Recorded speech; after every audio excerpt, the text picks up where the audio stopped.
Michael Vick at BetUS.com. Catch an incredible 125% sign-up bonus on your first 3 deposits, plus 10% gambler's insurance. BetUS, my online sportsbook and casino. EAGLES, Eagles.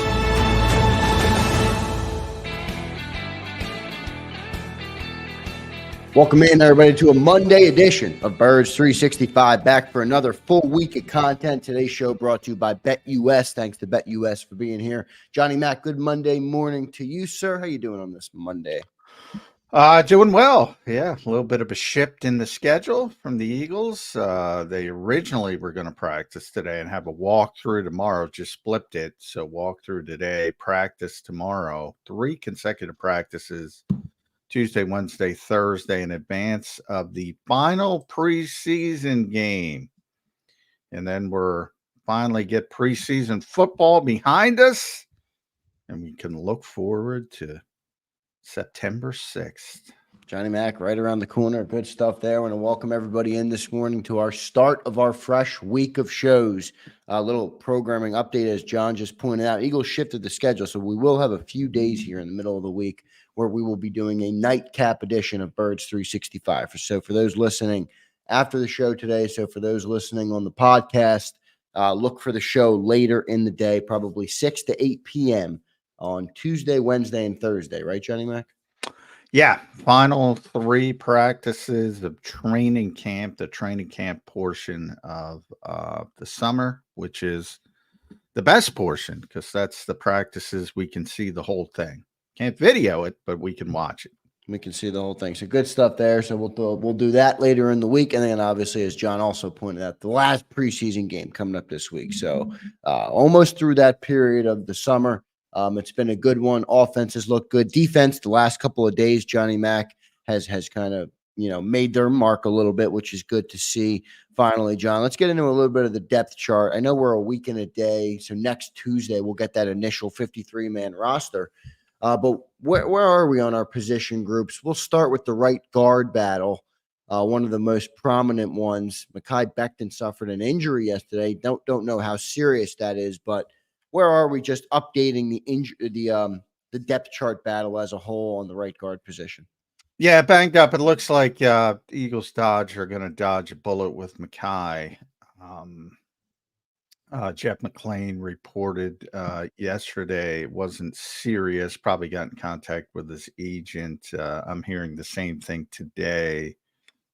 So at least from the standpoint of long term, it doesn't look like it's going to be an issue. And that's a positive. So he's going to be the starting right guard. And that competition with Tyler Steen, never really developed because of the injury to Tyler Steen. It was day 3 or day 4 of practice and I think people forget he had taken every first team rep until he got hurt. Hurt his ankle, missed 8 days, came back, still seemed to be a little bit ginger on it, and got hurt again. And now he's out again. So, injuries kind of took care of that. But it was evident, as soon as Mekhi got in there that Jeff Stoutland's enamored with the thought of it. So we'll see how it shakes out because, I don't think obviously he's got a ton of talent, but changing positions, he's a natural tackle, leverage, his size, not necessarily best suited inside. So we'll see how it works out. But that it became clear that that's the way the Eagles wanted to go, and that's the way they're going to go as long as he's healthy. Good stuff there. But overall, Mekhi Becton, leader in the clubhouse, assuming health. So we'll see how that position. I'm calling that race, actually. I wouldn't even say leader in the clubhouse. As long as he's healthy, he's going to be there. Okay, there you go. Good stuff there. So Mekhi Becton has, in Johnny Mac's eyes, has won the right guard position, assuming he's healthy as always. John, let's go to that next one. We'll stay in the offense and we'll go wide receiver 3. I think that's the other big one, obviously, on the offensive side of the ball. I don't believe that race has been called. Maybe you can inform me that it has.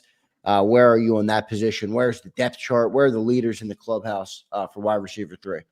I think it still might be outside the organization. So I Yeah. think that is the spot that the Eagles are most likely to go outside the organization, whether it's just picking up somebody after some teams with more depth at the position release somebody at the cut down to 53, which is a week from tomorrow, um, or trade, maybe one of those added young cornerbacks at the back end of the roster. You're going to have difficulty keeping. Howie's a little bit famous for those August trades, player for player. The biggest one would be CJ, and that happened at the cut down. So it can lag on. But that wasn't player for player, but I just meant August trade.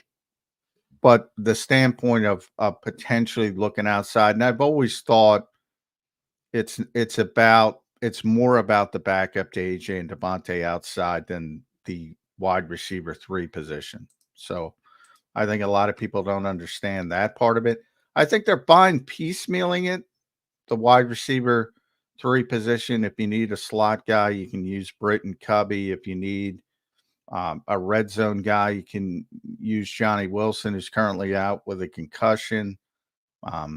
Paris Campbell's back from the groin, so he's back in the mix. If you need that, somebody with some jiggle yards after catch, so they can go a bunch of different ways. And remember, it's a very low traffic position in this offense, so you're not getting a ton of work. So that particular 11, I think everybody's hyper focused on 11 personnel. Who's the third receiver on the field? I don't think that's as important as if Devontae or AJ get a sprained ankle, who's coming in to play 70 snaps for them? Yeah, and That's how do you save the season, what I basically? find. Yeah. That's what I think the Eagles want to find somewhere outside the organization, most likely. Yeah, it makes sense to me. So we'll see what they end up doing there. Good stuff. I like Britton Covey, as you pointed out him. He would be a good slot. Obviously not a good outside guy, but speaking of the wide receiver 3 exclusively, Britton Covey is a good option there. But as Slager points out in the chat, crash test Covey. It's a tough swing for him. He's a small guy. So we'll see what they end up doing there. Johnny Mac, let's keep moving on that offense. I'm gonna stay on the offense and go tight end 2. Has that race been called? Is that Grant Oh yeah, Calcaterra's that's job? over. Yeah. That's over. That never was a race. Well, coming One into of the the offseason before we saw training camp, we thought maybe CJ Uzama would be the guy. No, I think yeah. I'm not saying from our perspective. I'm saying from the Eagles, it was never a race. Okay. It's become clear. Everybody thought it was going to be a competition. I mean, it's been Grant Calcaterra from day one.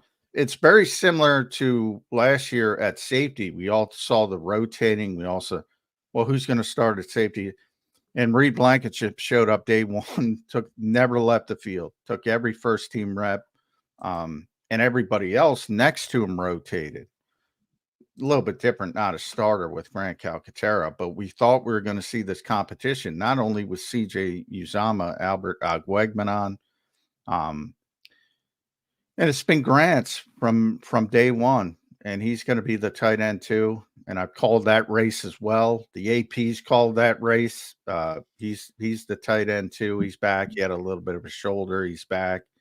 Yeah, Farba. You're Super Troopers fan. I just wrote about this. I'm not. I saw your tweet, though. I didn't know Yeah. exactly the reference, but Yeah. George Kittle at Tight End University dubbed him. He's got the mustache, so everyone loves it. And okay. Oh, okay. for the got it. Super Trooper fans, they will. I figured it had something to do with the stash. That was my assumption, Yes, but I wasn't yes. sure. So happy to have the clarity on that. And welcome everybody in. We're about to get to the defense and get the update on the depth chart on the defensive side of the ball.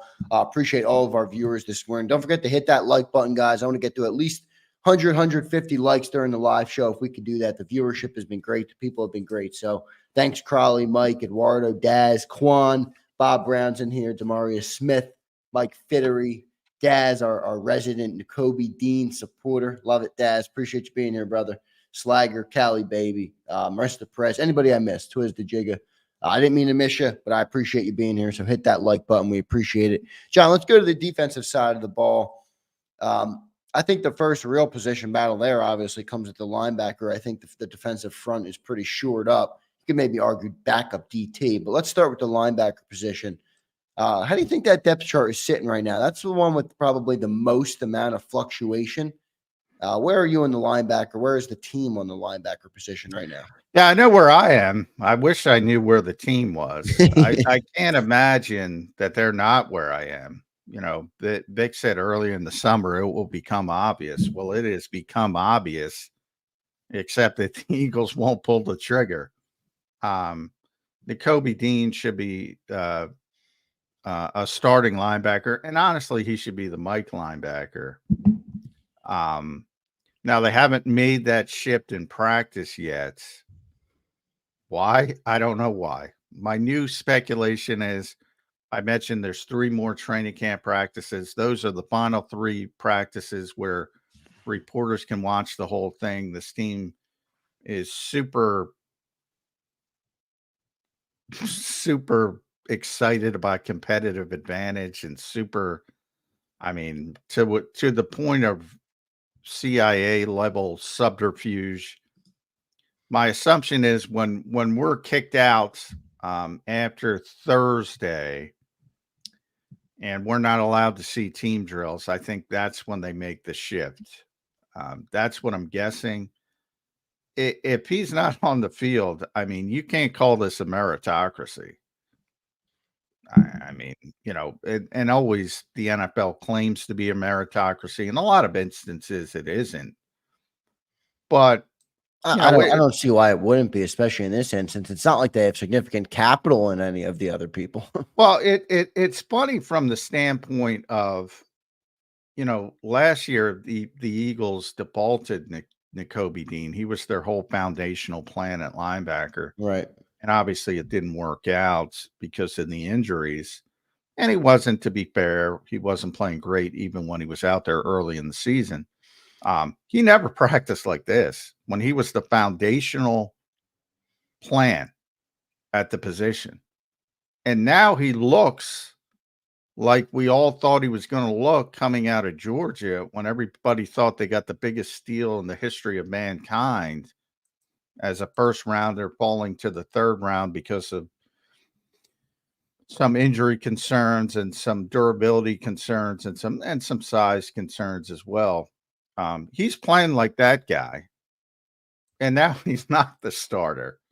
It's so backward. It's just weird. It's one of the weirdest things. Ultimately, I can't believe he's not going to be out there because he's been that much better than everybody else, which I didn't expect to see, to be honest. I thought he'd be a little bit better, but he is lapping people. I mean, so he to me is the starting middle linebacker and the 3-down linebacker on this team. We'll see if the Eagles get there, but you know, Vic does what he wants to do.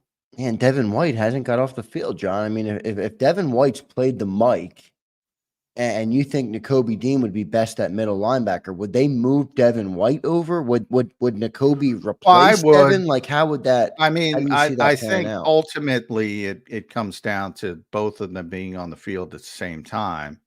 And, you know, the positions, Vic will tell you they're interchangeable anyway. And they are from the standpoint of formationally. But the only thing different would be the green dot. And Vic would also tell you it's not that big of a deal. Can he repeat it? So, you know, they should both be on the field together.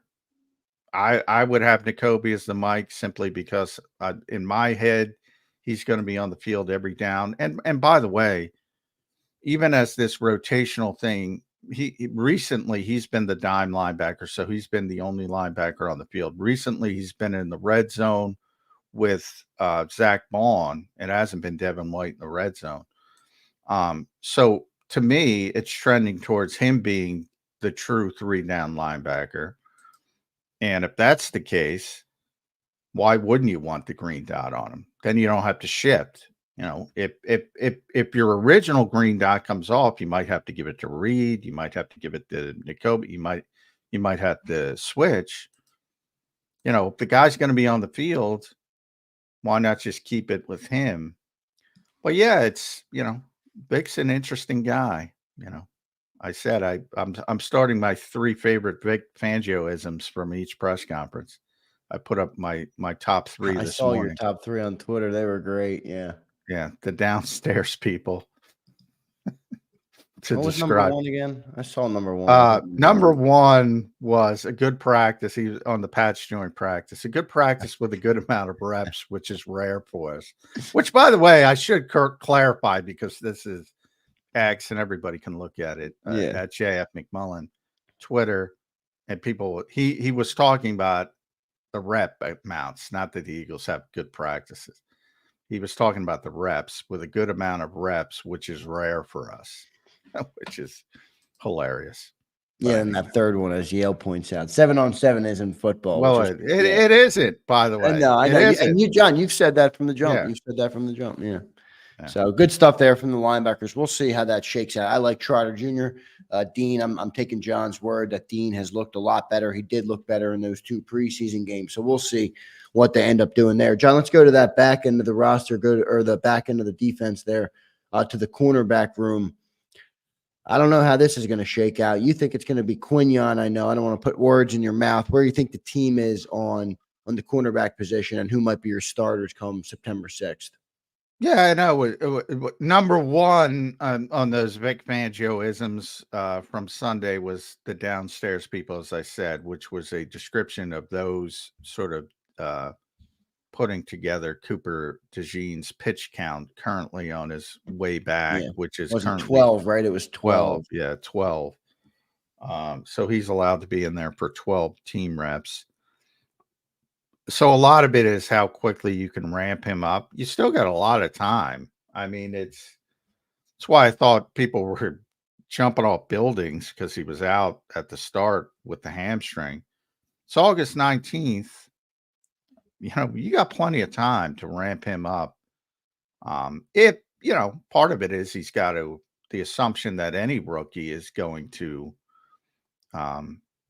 be awesome right away is probably a poor one, but there's nothing about Cooper DeJean that makes you think he can't do it. So if they can ramp him up, I think it's simple. I think he plays in the slot, and it's Quinyon Mitchell opposite Slay. If he's not ready to go for September 6th, that's where it becomes more difficult. I think in the rare instances, and it'll be very rare considering the opponents, Green Bay, that there will only be 2 cornerbacks on the field. That would be Mitchell and Slay. In those rare occurrences, when there's a slot needed, then you're probably moving Quinyon Mitchell in the slots into the slot from outside, and then you're rotating in Isaiah Rodgers, still the leader, but I do think Keely Ringo is closing the gap in recent days. That's good to hear because Keely not fell off, but Keely dropped back a little bit. Well, I think Nick says there's an ebb and flow, and I think, Keely had a good ebb early in camp and then fell back, and then I think Isaiah had a good one, and then he kind of fell back in recent days. So I think that's still a competition. I would still say Rodgers slightly in the lead, but ultimately, and Vic said it again, second straight time, in a perfect world, Quinyon Mitchell would just be playing outside. So that's where he wants to go. But he wants to get his best 3 on the field for Green Bay. And you think Cooper DeJean has a shot at that slot? I do. Plenty of time. Do you think there's any problems with the idea that you're going to have 2 rookies out there out of 3 guys that might hinder not a problem to me. I mean, it's not either for me, but there are a group of people where you're going to go into the season with 2 rookies. And I guarantee you, Vic doesn't give a flying what about that. Right. I mean, especially if there is a Band-Aid, right? Just rip that thing off. Yeah. The quicker the better, I think. But he doesn't give a flying what about his bosses in the building. He's going to do what he thinks is best. Yeah, Vic has reached the full grandpa phase. If for anybody that had a grandpa and that hung out with and they reached that age where they completely lost their filter. Vic is that in football terms. It's and I have no problem with that. I love it, by the way. You know, it didn't even make my top 3, but because there's so many of them. But you know, we were all wondering. There were so many blitzes on Saturday. We were all wondering, and it was a yellow practice. It wasn't a green practice. So we're all kind of wondering if that was partially to help the offense, because, you know, the offense wants to work on picking up the blitz. Everybody knows what's coming from an offensive perspective when the season starts. They're going to blitz the crap out of the Eagles until they prove they can handle it. And so, you know, from our standpoint, we're all wondering, well, maybe Vic's trying to help the offense. And first question, and his answer was, there was no consideration for the offense, which just missed my top 3. No consideration. Which is great. He's like, I got enough here on my plate with the defense. I could care less what the offense needs me to do, which is great stuff from Vic Fangio. John, good breakdown. I don't think there's any depth chart questions on safety, right? I mean, it's going to be Gardner. There's Johnson. plenty of backup safety, and in fact, that's the most uncertain. In this yeah. No, starters are locked in. CJ is back. He was back at team drills yesterday, so that's good. And Reed's locked in, which I was trying to tell people for months, but Justin Simmons. Yeah. So nothing. Thanks Atlanta. Nothing from Justin Simmons for here in Philly. Yeah, so that hype train is over, Johnny Mac. We can officially put that one in the rear view as well. Coming up next on Birds 365 will be Jeff Kerr. And then later on in hour number 2, happy to have Chris Franklin. We'll have Chris Franklin on. So 2 great guests planned for you guys. Great week of content, as I pointed out, for those just checking in. We appreciate you guys being here. Great crowd already in here this morning. Smash that like button, everybody. Help us get as many likes as we can. And a programming reminder, tomorrow, Wednesday, and Thursday. So the next 3 days after today, we will be on a nighttime edition of Birds 365 as the Eagles will be at practice. So Johnny Mac will be down there at NovaCare Complex in the day, and then we'll nightcap edition the show tomorrow, Wednesday, and Thursday. So 3 straight days, and then we'll get back to it on Friday morning, and then the preseason game on Saturday. So good stuff there. Let's get to our commercial break. We'll have Jeff Kerr coming up on the other side. Before I do that, I'm going to tell everybody about our newest, greatest sponsor here on Birds 365, BetUS. Happy to have BetUS a part of our platform. They're sponsoring this show, and they're sponsoring the National Football Show. So thank you to BetUS. Are you guys looking for a new sports book this football season? BetUS is the answer, and JAKIB Sports is proud to announce our football partnership for the upcoming season. Right now, receive a 125% sign-up bonus or a 200% sign-up bonus on crypto deposits up to $2,000 on your first 3 deposits. So incredible offer from them right now to get started. We're going to be doing the Saquon Barkley bets. We're going to be maybe doing some win totals. We're going to be playing all sorts of BetUS bets with you guys throughout the season. So good stuff from them. If it's good for former Birds quarterback Michael Vick, it's definitely good for JAKIB Sports. So go to betus.com.pa. That's betus.com.pa. The link is also in the description. And a few other notes on BetUS. They have the fastest payouts in the industry. You get 24/7 personalized service. So if you need somebody to help you with your account, they have somebody on call for each account. So that's good stuff. And then get up to 10% back on your net losses twice a year. So a little bit of insurance for you if you come on the wrong side of the bet. So thank you to BetUS. Go to betus.com.pa. The link is in the description. Let's get to our commercial break. Jeff Kerr on the other side joins us on Birds 365. Michael Vick at betus.com. Catch an incredible 125% sign-up bonus on your first 3 deposits plus 10% gambler's insurance. BetUS, my online sports book and casino. If you missed any of today's show on the JAKIB Media channel, listen to the podcast on your way home. Available on YouTube, Apple, and Spotify.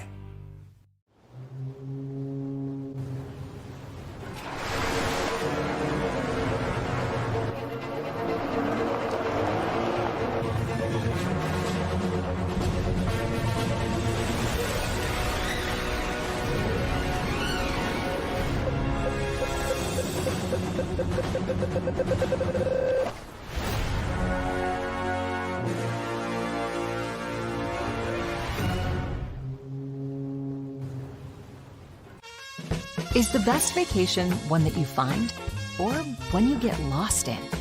One that takes you to new heights or reminds you to go with the flow? To get your feet wet and your wheels spinning? One that lets you find your own rhythm or get carried away?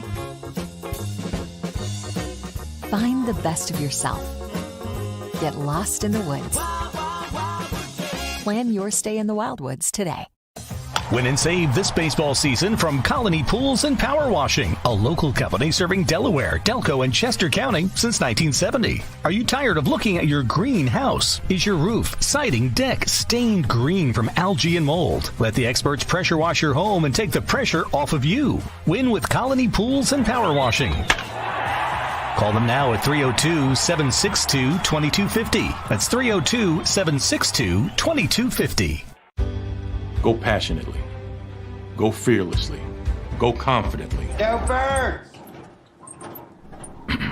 Go confidently towards your goals with First Trust, Philly's hometown bank for nearly 90 years, and the official bank of the Philadelphia Eagles. We're focused on getting you over the goal line. So go with conviction. Go with trust. Go Birds! And go forward with us by your side. First Trust Bank, the official bank of Philadelphia dreams. Oh, and go Birds.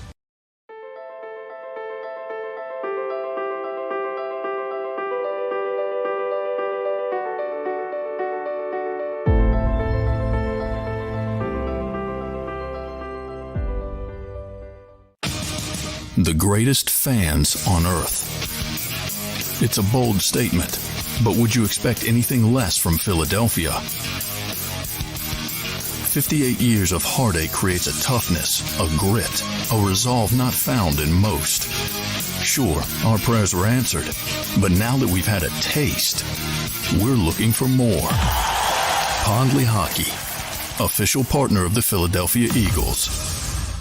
EAGLES, Eagles.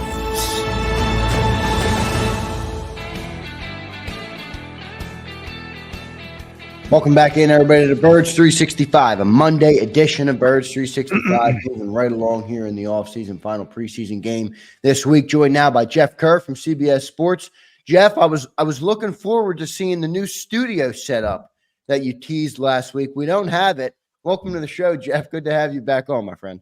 Yeah, not this week. Last week was pretty busy. I was in New York. I was in Philly. Come on, you got to make time. I want to see the new studio. Yeah, the excuses train started rolling. Hey, you know what? It'll definitely be ready by September 6th. I'll say that. All right. Okay, so it gives us a couple week buffer. Just blame it on the downstairs people. Well, they did a great job. They were actually moving the furniture in when I was on the show last week. All right. The downstairs people kind of get it right occasionally. That was one of my favorite Vic Fangio-isms from Sunday. What was your favorite Vic Fangio sort of remark? Him basically not telling the offense that, or doesn't give a rat's ass about the offense, and just I just did it. That was a good one. That missed my top three. There's so many. That would have been four if I. John, I don't know if you saw, but you're sitting like right in front of him. I'm in that second row, like right where his peripheral vision, and I think he saw me chuckle and was like, "Yeah, I do like put out a good one." Yeah, it's a tour de force for Vic Fangio, but. Well, I will say, I don't know what's going on at linebacker. So am I wrong about Nakobe Dean and how he's performed over the past week or so, and certainly over the weekend? I thought Nakobe Dean's had a great week and a half of practice. Do I think he's the starter? I think that's up to Vic. Well, it's definitely up to Vic. Yeah, I mean, he's out playing Zach Bond. I think Devin White, we can pencil him in. I'm pretty sure Devin White's going to be starting. It probably should be Nakobe Dean based on how he's played the last week and a half. I don't know if Vic's in love with Zach Bond that much. But those are the two I would go with right now, Dean and White. Yeah, and I by the way, I think it's evident. I have a lot of respect for Vic Fangio, but I will will destroy him if Nakobe Dean is not out there on September 6th. That makes no sense. No sense. I thought, and I said it to Zander a lot. I in a lot of ways, I thought this linebacker group was, interchangeable. If you played Devin and Zach, it'd be the same as Nakobe and Trotter. Even throw Ben Van Sumeren. Even Oren Burks is finally back from injury. I thought there wasn't that much difference between whoever you want to label linebacker 1 to all the way down to linebacker 5 or 6. I no longer think that. I think it is clearly better with Nakobe Dean on the field. We saw that yesterday.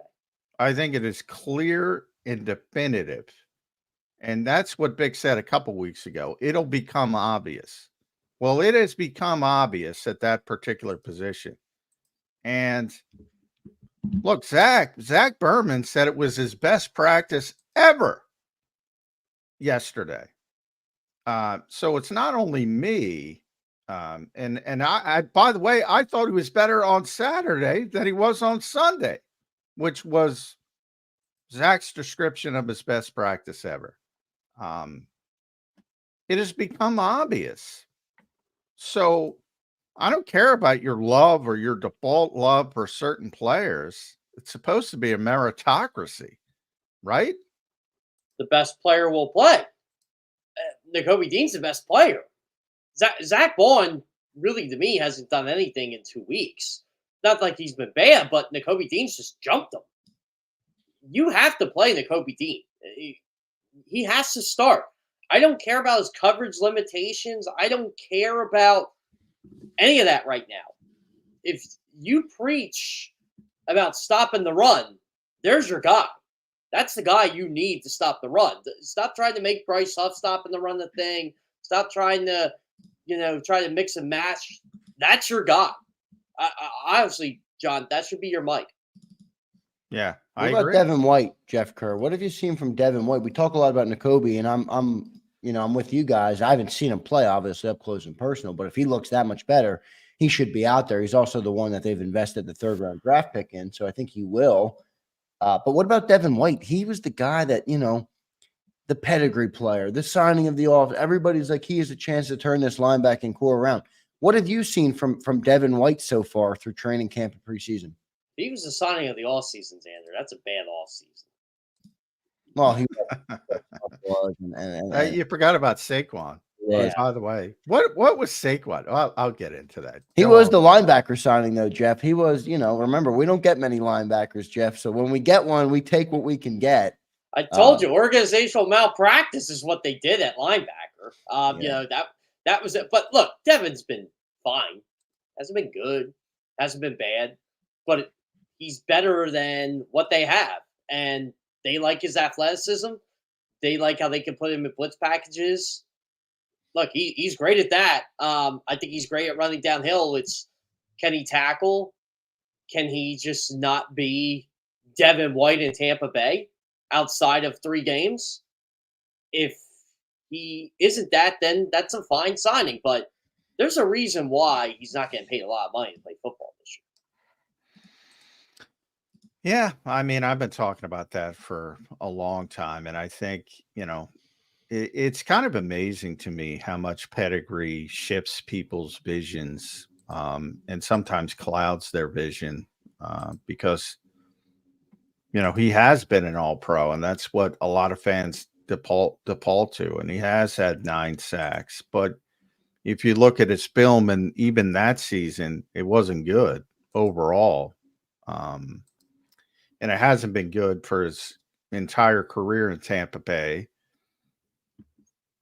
Can you turn it around after 5 years? Yeah, I'd be hesitant. And I constantly say there's 31 other teams in this league.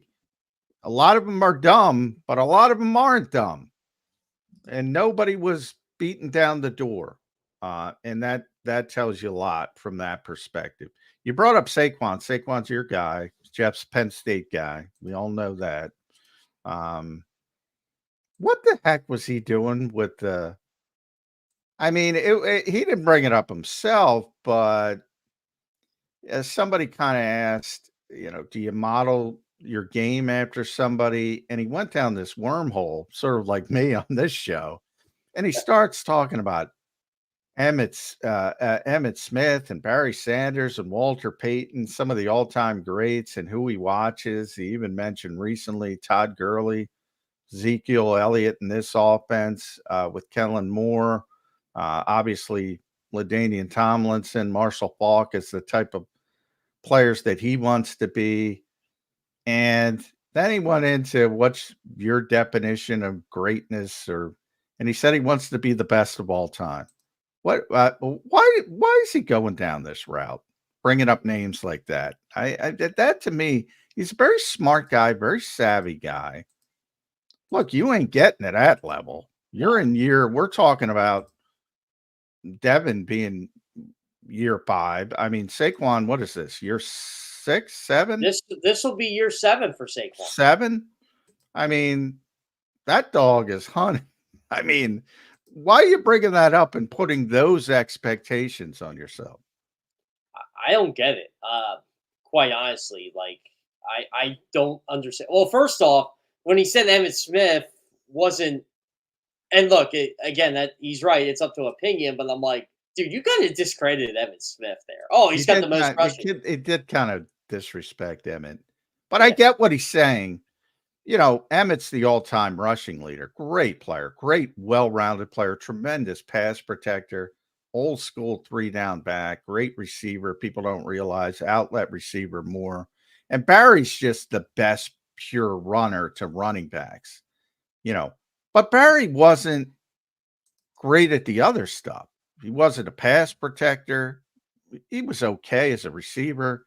They would take him out inside the red zone because he'd lose. When you're in the red zone, you got to be north-south, and he was always trying to. He was an east-west plays. Yeah. So, I mean, it depends. There's a lot of context in it. Pure runner, I don't think anybody's going away from Barry Sanders, but well-rounded running back, that's a different conversation.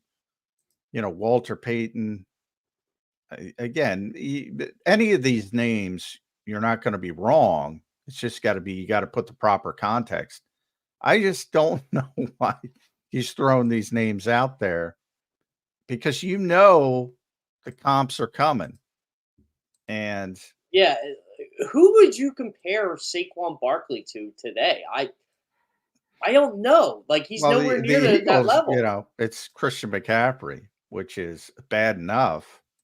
And he kind of brought up LT and Marshall Faulk, which is, I don't know if that's what people are expecting.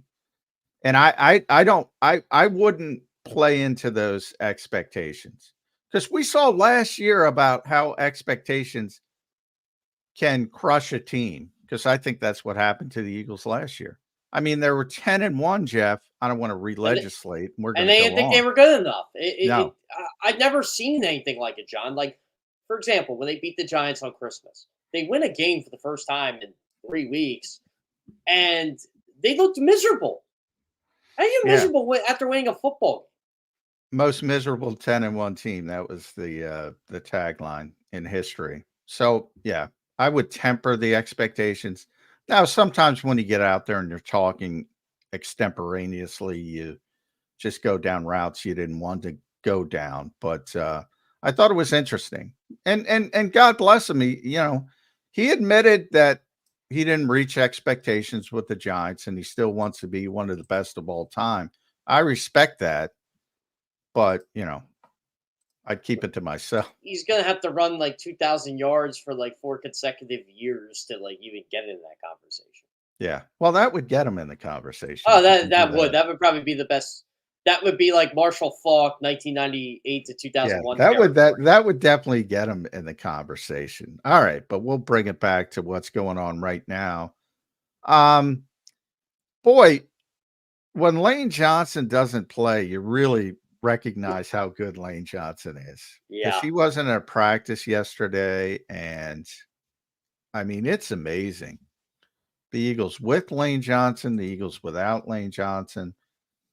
And then they lose Mekhi Becton in practice. Luckily, it doesn't look like it's going to be serious. So the right side was Brett Toth, and remember, Tyler Steen's also out. So the right side was Brett Toth and Fred Johnson. And guess what? You're not as good in those instances, Jeff. Honestly, it looked like the New York Giants offensive line.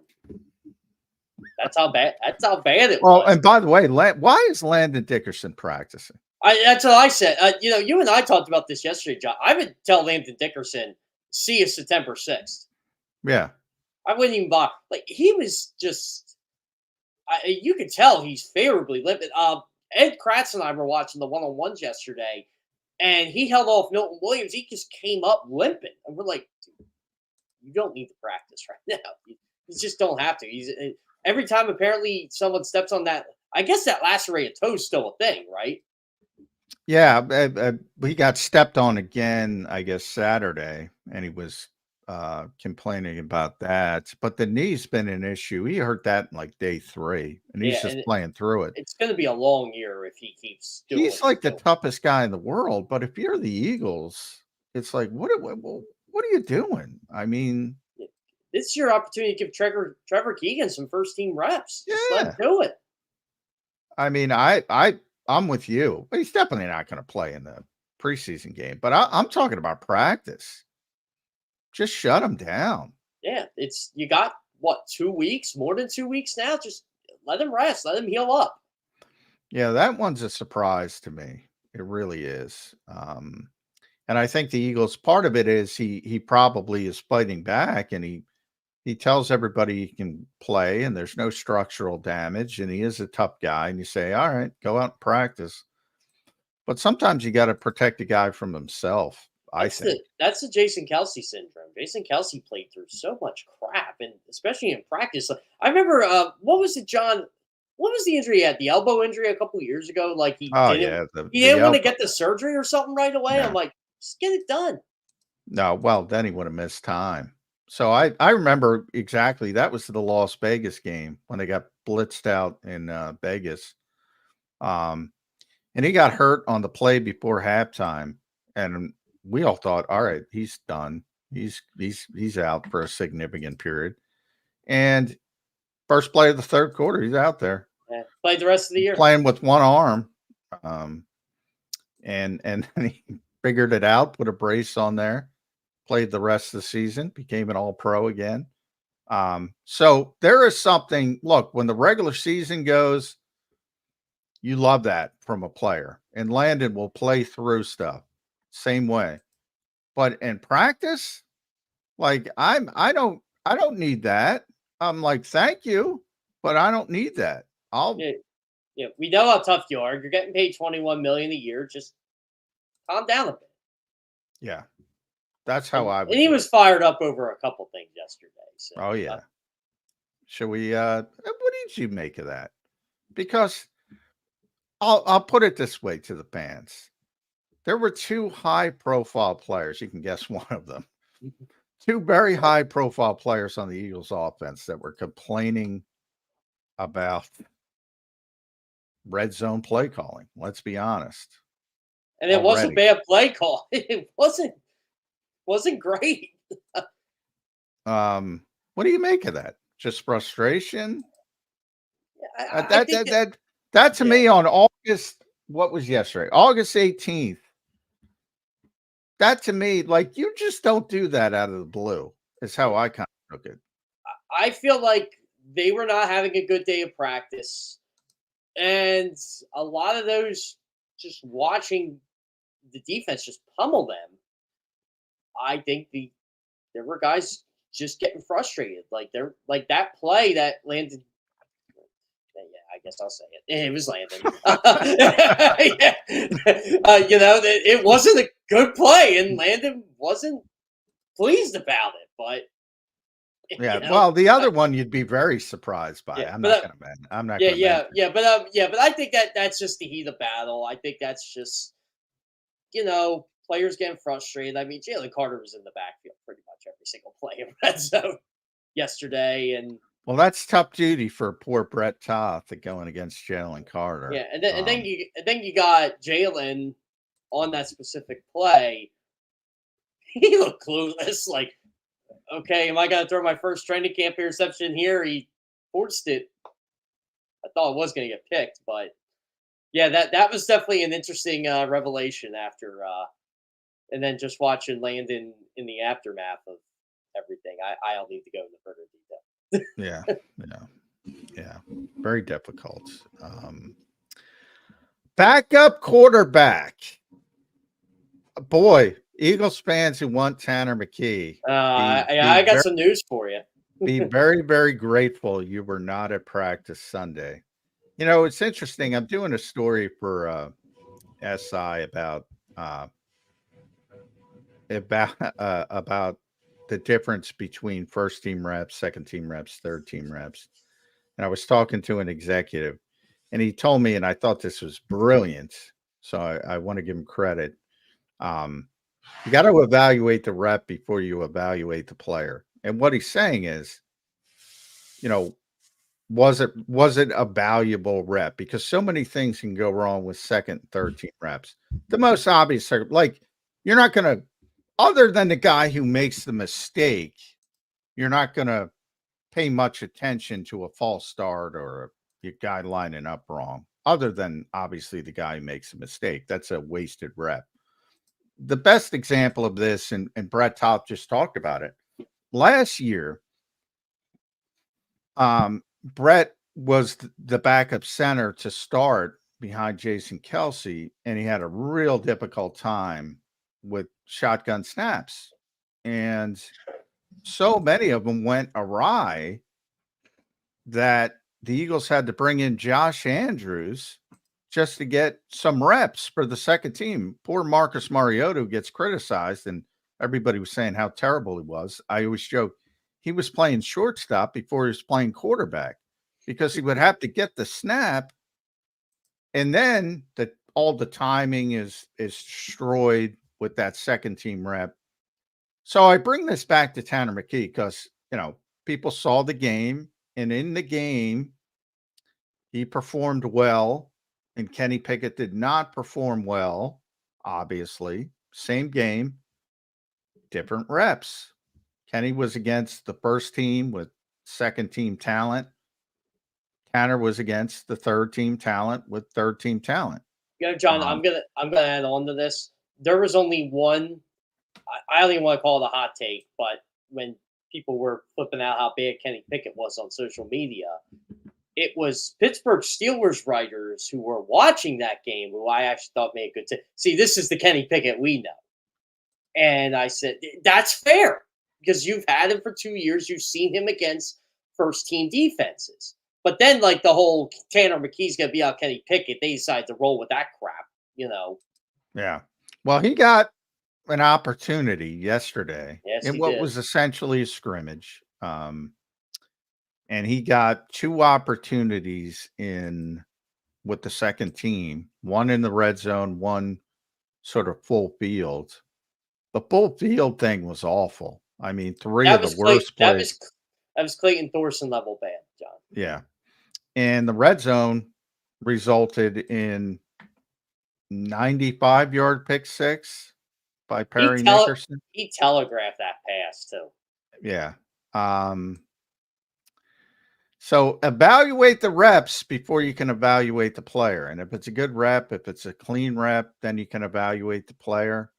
But I will say the Eagles like their quarterback room. They think they have a good backup quarterback, and that's Kenny Pickett. They think they have a good third-string quarterback, and that's Tanner McKee. But he had a very poor practice on Sunday. I just want fans to know this.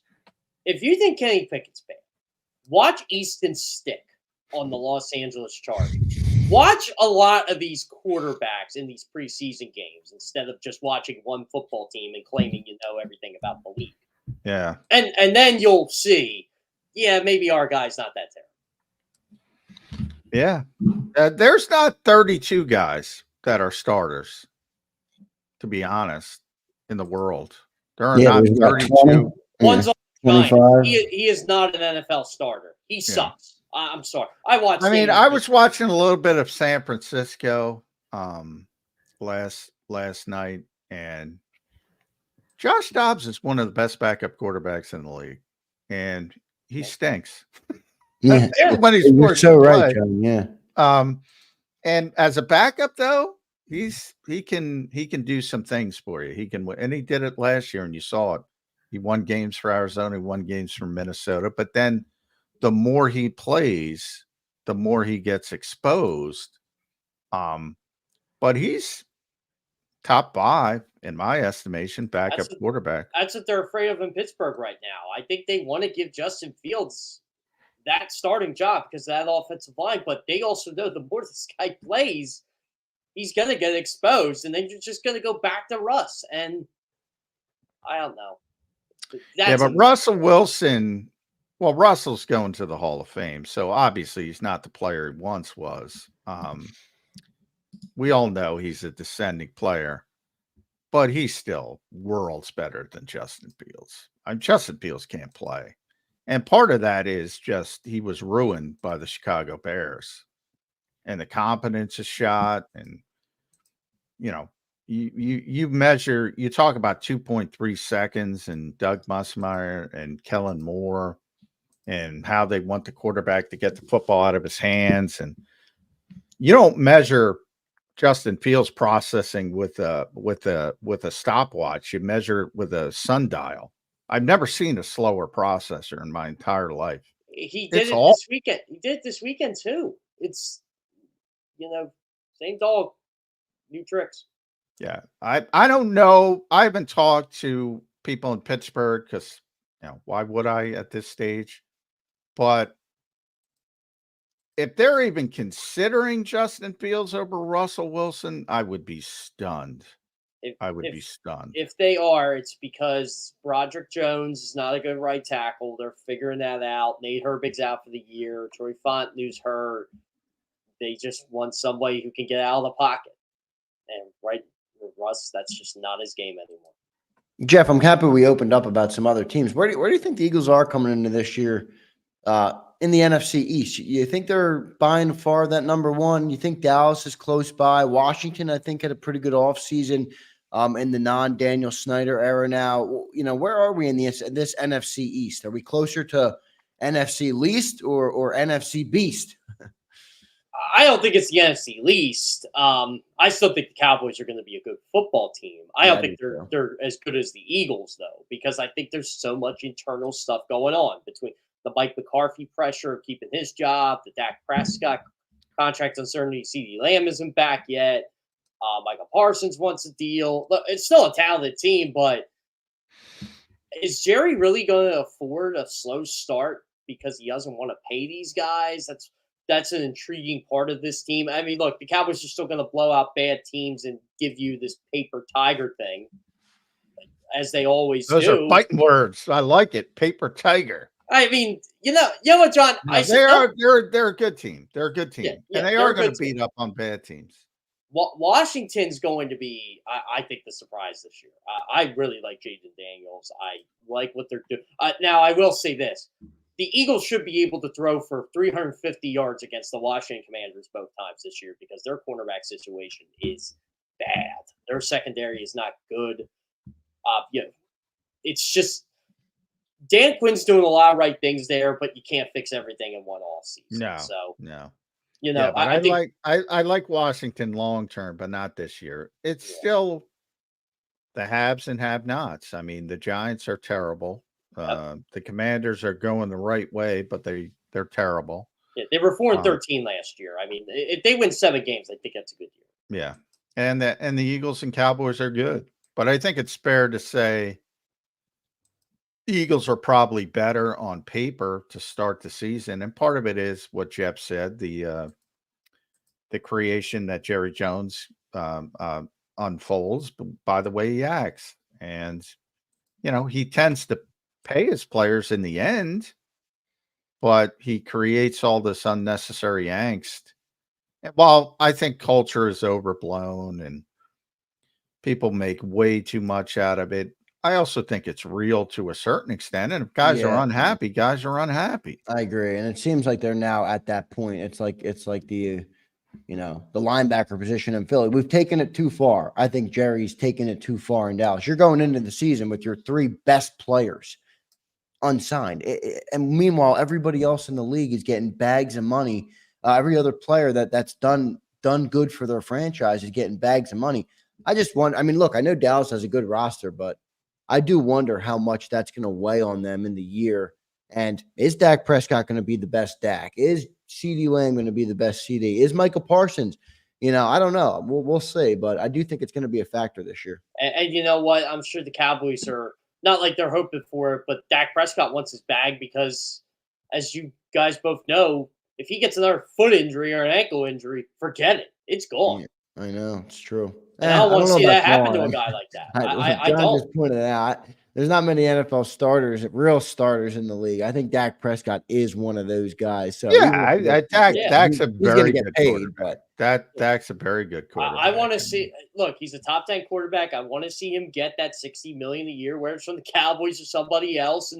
But I just don't like how the Cowboys are operating business with him. I get it. It's because he hasn't gotten them past a certain point, but it ain't just him. The entire team just, look, I love to blame Dak for not playing well in that playoff game, but Micah Parsons didn't show up either. So it's not just him. By the way, it's strange. You're because you're a Penn State guy, you're above board about it, but you're kind of not a Micah Parsons guy. I love Micah Parsons. All right. I'll let you correct the record. I think I love Micah. He's Jeff a great. Kerr, is Micah Parsons a generational talent? Yes. I think he's going to reset the market. Jeff is correct. I mean, when Johnny Mack had that debate earlier in the year, I said he's great. He's not generational. Like Micah Parsons is what is at edge rusher. What people think Saquon Barkley is at running back. I think Micah Parsons is for what he plays at edge rusher. I actually think he's as close to Lawrence Taylor as what you're going to get. I know that it's different positions, but Micah Parsons can play linebacker, and he does line up at that at times. But he is unblockable. I know, but here's my problem with it is you tell me he's generational. There's 3 edge rushers in the league right now I would take over him. I would take one. I would take Garrett. I'd probably take Nick Bosa. I'd take Garrett. I would not take Nick Bosa. Yeah, I think not TJ Watt either. Who? TJ Watt's getting older. TJ, no. I would take Myles Garrett. Myles Garrett is. I am going to tell Eagles fans this right now. Do not hope Fred Johnson is your right tackle when they play the Dallas Cowboys, because I will say Dallas by 14. That would not go well. That would not go well. Yeah, I mean, they're great players. Nick Bosa's a great player. TJ's a great player. But yeah, Myles Garrett is. Yeah, he's. Yeah, well, Myles Garrett's. Everybody knows he's insane. He might be the best football player in the world. He's nuts. See, that would be a good conversation. Who is the best football player in the world right now? And I agree with you. I think it might be Myles Garrett. Yeah, it might be Myles Garrett. I can make a case. Most people are going to default to Patrick Mahomes because of the quarterbacks, but I always define it as who does their job the best. And I don't think anybody does their job better than Myles Garrett. Remember him here last year, Jeff? Were you at that practice? Oh, my God, yeah. I was at both of them. He wrecked the field last year. Well, he wasn't. The Eagles got destroyed in the first practice, mainly because Myles, and then they sat him for the second practice. He wasn't there for practice, too. And they got much better, surprisingly. Yeah, he is an unbelievable football player. And great interview too, by the way. Yeah, when you see it up close, it's awe-inspiring. Jeff, I gotta go here because I want to get this. Amber claps back. He says putting Parsons in the conversation with Lawrence Taylor is laughable. Okay, now, well that's funny I'm too because young to he see has more Lawrence Taylor. sacks than he has more sacks than Lawrence Taylor. Lawrence Taylor was 80s, right? 80s and early 90s, I believe. Yeah, Lawrence Taylor might be the greatest defensive player of all time. That's what I mean. Is this real? Like, I know Mike is great. I know we like him a lot, but is he that level? Or well, I think I'm not defending Jeff, but what he said, he's the closest thing to Lawrence Taylor since Lawrence Taylor. I believe that's what you were intimating. He is this generation's Lawrence Taylor. That's what I'm. I'm not going to go that high because if you ask me who the best defensive player of all time is, and I'm not going back to the. I would say Reggie, but I would say Lawrence Taylor. It's Lawrence and Reggie. Most people say those two guys, and I'm not going that high, but he's really good. And Eagles fans don't like him because he's on the Cowboys. Or let's be honest. They want to if it was on the Eagles, you would never hear the end of how good Micah Parsons. I don't know. You would never hear the end. I still don't think I'd be willing to say he's Lawrence. I mean, like I said, I didn't watch Lawrence Taylor play. I've seen highlights. I've seen all that, but I wasn't alive for that. Compare the numbers. Micah Parsons is better. If you just compare the pure numbers. Worthless, but I'm not, that's for baseball. Stick with the baseball. That large sample size, small sample impact on the game. Lawrence Taylor was unbelievable. Yeah, I could say that Micah too, though. Dallas's defense sucked before Micah got there. Oh, Micah, I'm 9 times out of 10. I'm the one saying how good Mike is. I'm just, you're in rarefied air. That's like Jalen. To me, that's like the Jalen Carter, Aaron Donald conversation. It's like, settle down. Jalen's very gifted, very talented. I did say on CBS 3 last night, Jalen Carter is going to be a top 3 defensive tackle in the league by the end of the season. I believe that. Yeah, I believe he's that, but he's got a ways to go before he's Aaron Donald, and he'll probably never get there. No one's Aaron Donald. By the way, John, I had to rank like the greatest defensive players of all time. And by the way, Aaron should be in that conversation. Yeah, he should now be in that conversation. I had him. Should JJ Watt, by the way. I had I had Aaron Donald 4 if I had JJ Watt 10 when I did this. And if JJ had a bunch of injuries after, I think he had 3 consecutive Defensive Player of the Years, which is unbelievable. Yeah. And then the injuries kind of took over. Aaron Donald is, in fact, I'm a much more, and I have to guard myself from older guys. The guys I get to see, I'm a much harder grader on.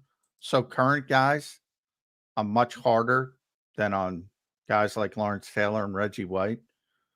And that kind of tells me how good Aaron Donald is, because, man, we're never going to see a player like that again.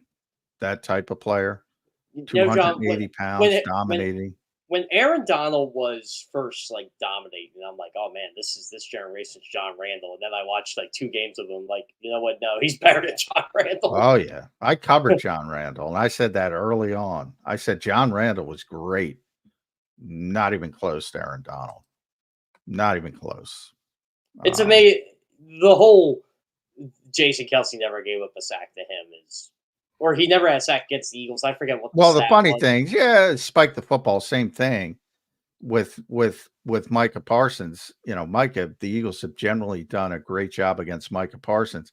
If you heard Nick Sirianni talk about what they do to stop those guys, you might get a better indicator other than just. And Jason Kelce on his podcast said everything they did to stop Aaron Donald. And it wasn't just Jason Kelce. They never, ever, ever on purpose didn't slide to Aaron Donald. Yeah. Not once. John, you felt the Micah Parsons impact in 22 when Johnson stopped him that first game.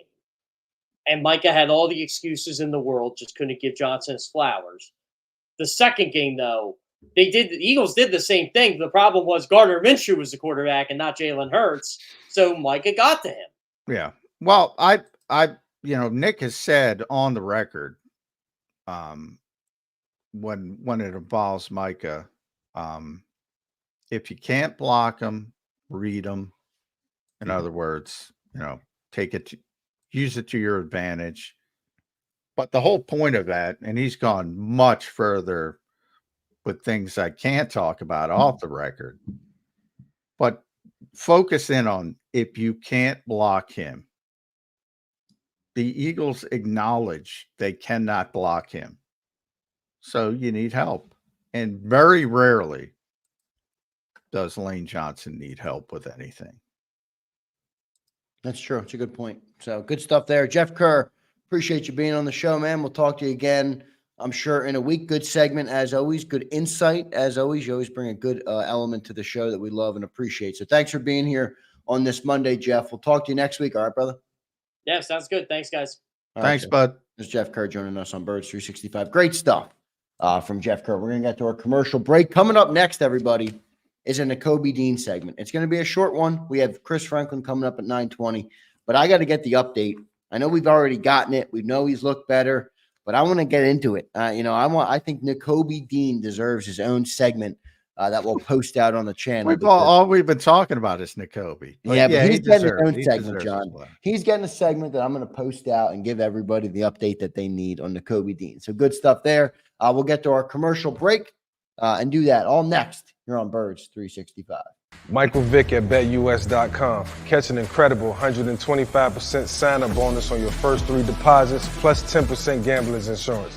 BetUS, my online sportsbook and casino. If you missed any of today's show on the JAKIB Media channel, listen to the podcast on your way home. Available on YouTube, Apple, and Spotify.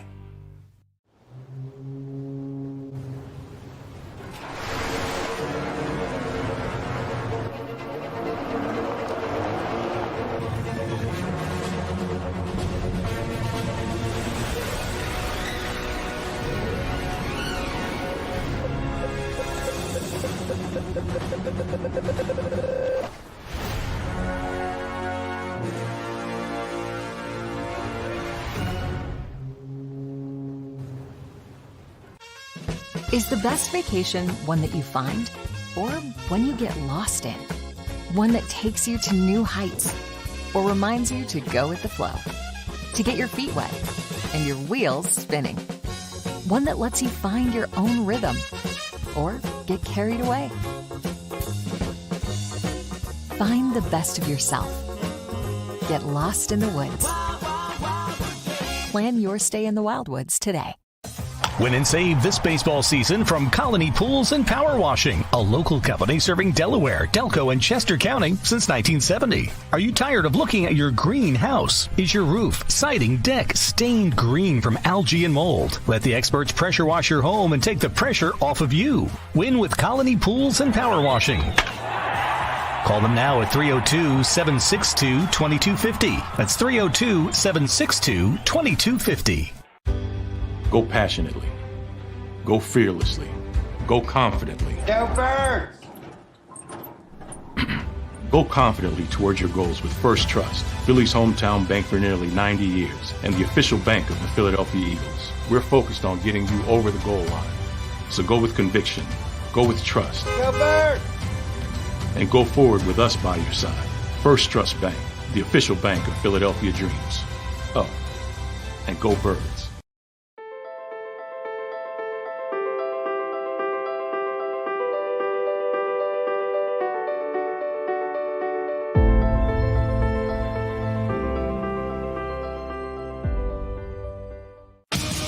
The greatest fans on earth. It's a bold statement, but would you expect anything less from Philadelphia?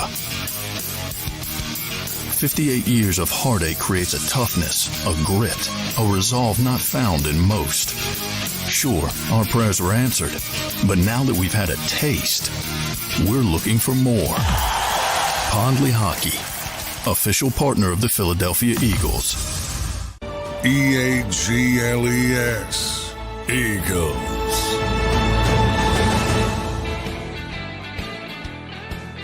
Welcome back in, everybody, to a Monday edition of Birds 365. Good start to the week here. Just joined by Jeff Kerr. We appreciate him. Coming up next is Chris Franklin. But right now, we're going to talk about Nakobe Dean, third-round pick of the 2022 draft, Johnny Mac, a couple years ago.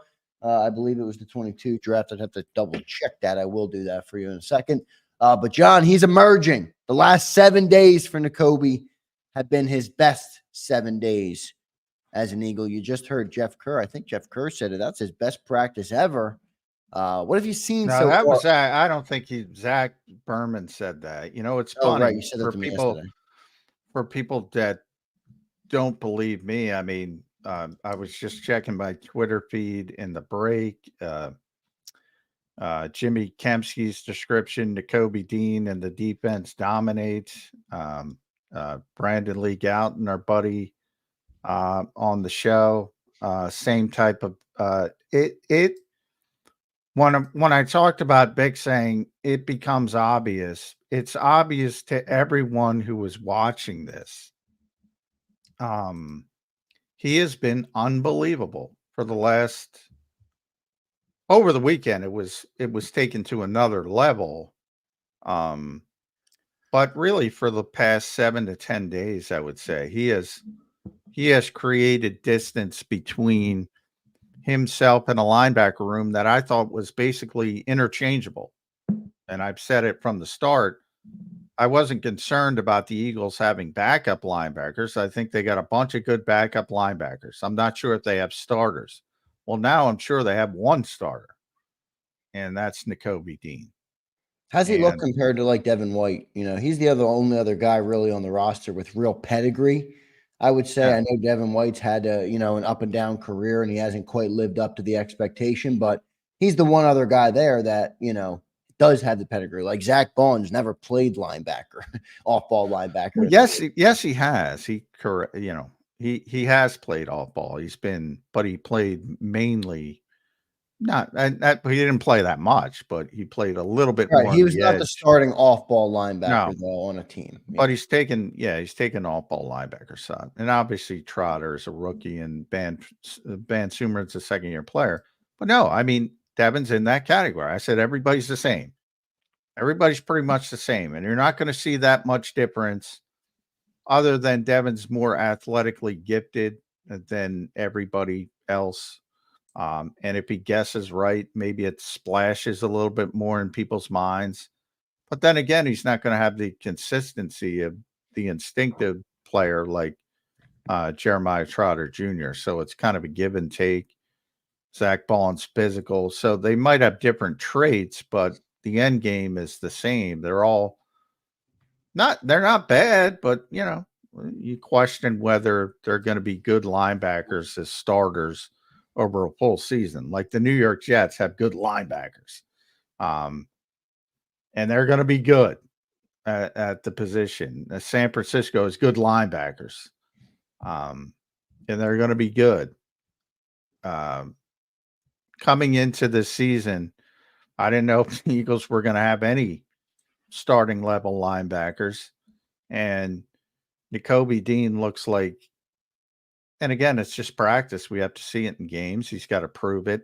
But I find it ironic that he was what I mentioned earlier. He was the foundational plan of Howie Roseman in the organization coming into last season at this particular position that they admittedly devalue compared to other positions. But he was the guy. And he's now playing like the guy for the first time. He never played like this, even in practice in previous years. And now he's playing like what everybody thought he was coming out of Georgia, or at least my old buddy Jody Mack. He's playing like that guy. And now people are questioning can he start over Devin White and Zach Bond? I'm going to go to my Chester Taylor. Fuck Devin White and Zach Bond. I'm with you, John. I don't give a shit. What's been the biggest change, John, in the last week for Dean, that he's turned the corner? He's probably got a chip on his shoulder, and maybe that was the plan. And if it is, I applaud Vic Fangio because it's working. Yesterday, he's breaking up passes to Devontae Smith. Devontae Smith You had Will Shipley. Now, Will Shipley's a rookie, so okay. But Will Shipley is very shifty, very athletically gifted. And he's got him in open space. Typically, the running back's got a big advantage over any linebacker.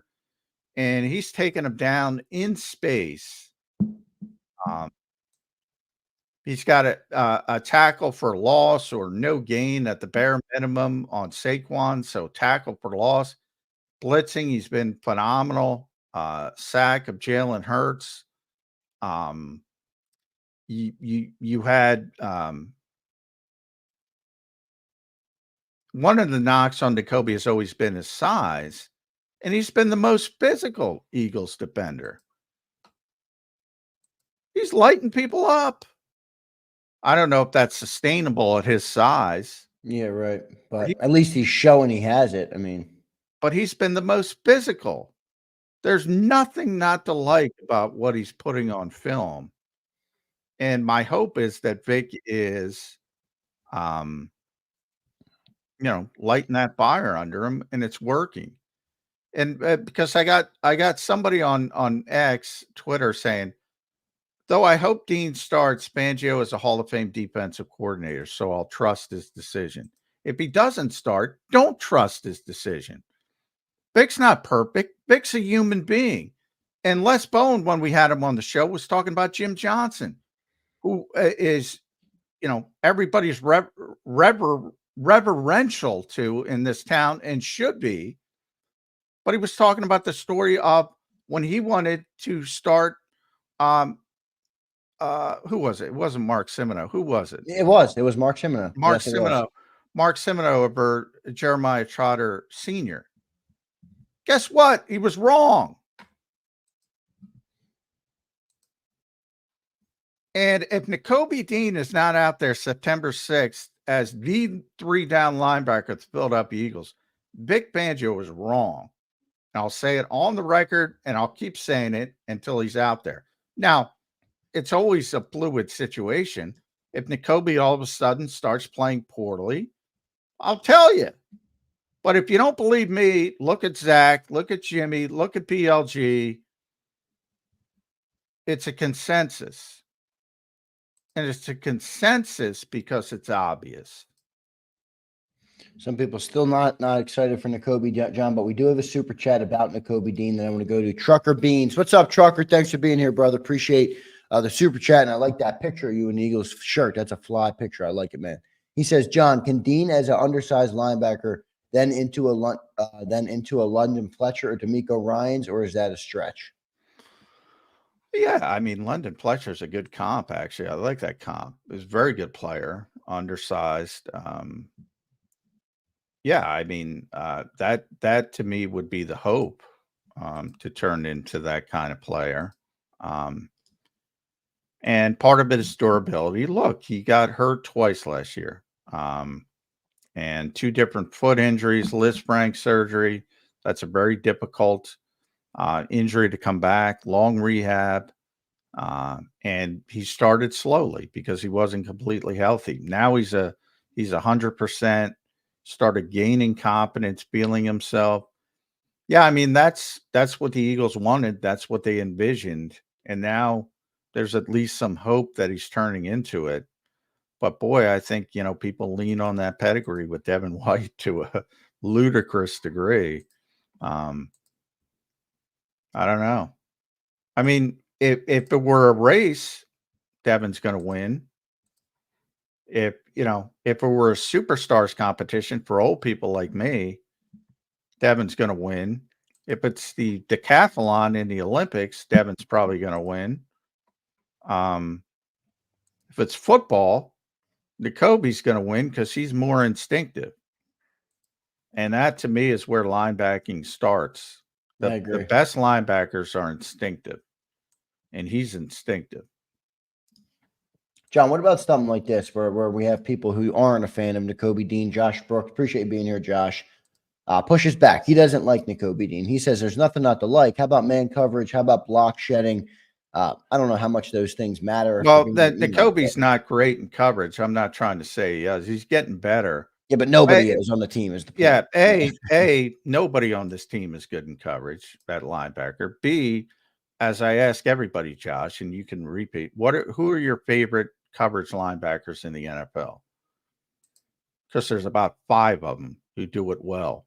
The whole, and there's plenty of guys who are average, and that's what you're sort of hoping for. But the whole goal of modern offense is to get linebackers in space against playmakers. Everybody, even Fred Warner, who's the best. The vast majority, luckily they don't have to play each other, obviously, except in practice. But if Christian McCaffrey were on a different team, they'd be trying to get Christian McCaffrey in space against Fred Warner. And they'd say, who gives a shit? I mean, he's the best, but he still can't deal with them. Yeah, right. I mean, it's just a mismatch, no matter who's there or how good they are. Yeah. So that's number one, which I think people don't pay attention to the rest of the league. There aren't a lot of great coverage linebackers. I'm not trying to sit here and say Nakobe Dean is good in man-to-man coverage, because he's not. He's getting better. The goal is to get to a acceptable level. But the Eagles don't have any good coverage linebackers. Yeah. And Devin White's coverage numbers in Tampa Bay from a film perspective, from a PFF perspective, were atrocious. Atrocious. A couple of the super chats I want to get to, John. People like the Nakobe Dean talk, hence why we're giving him a full segment. Anthony Perry checks in. Anthony, good morning, brother. Thank you for being here. One of our best supporters.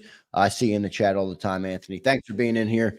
Anthony says, is Fangio a mastermind? Reverse psychology on Dean for motivation.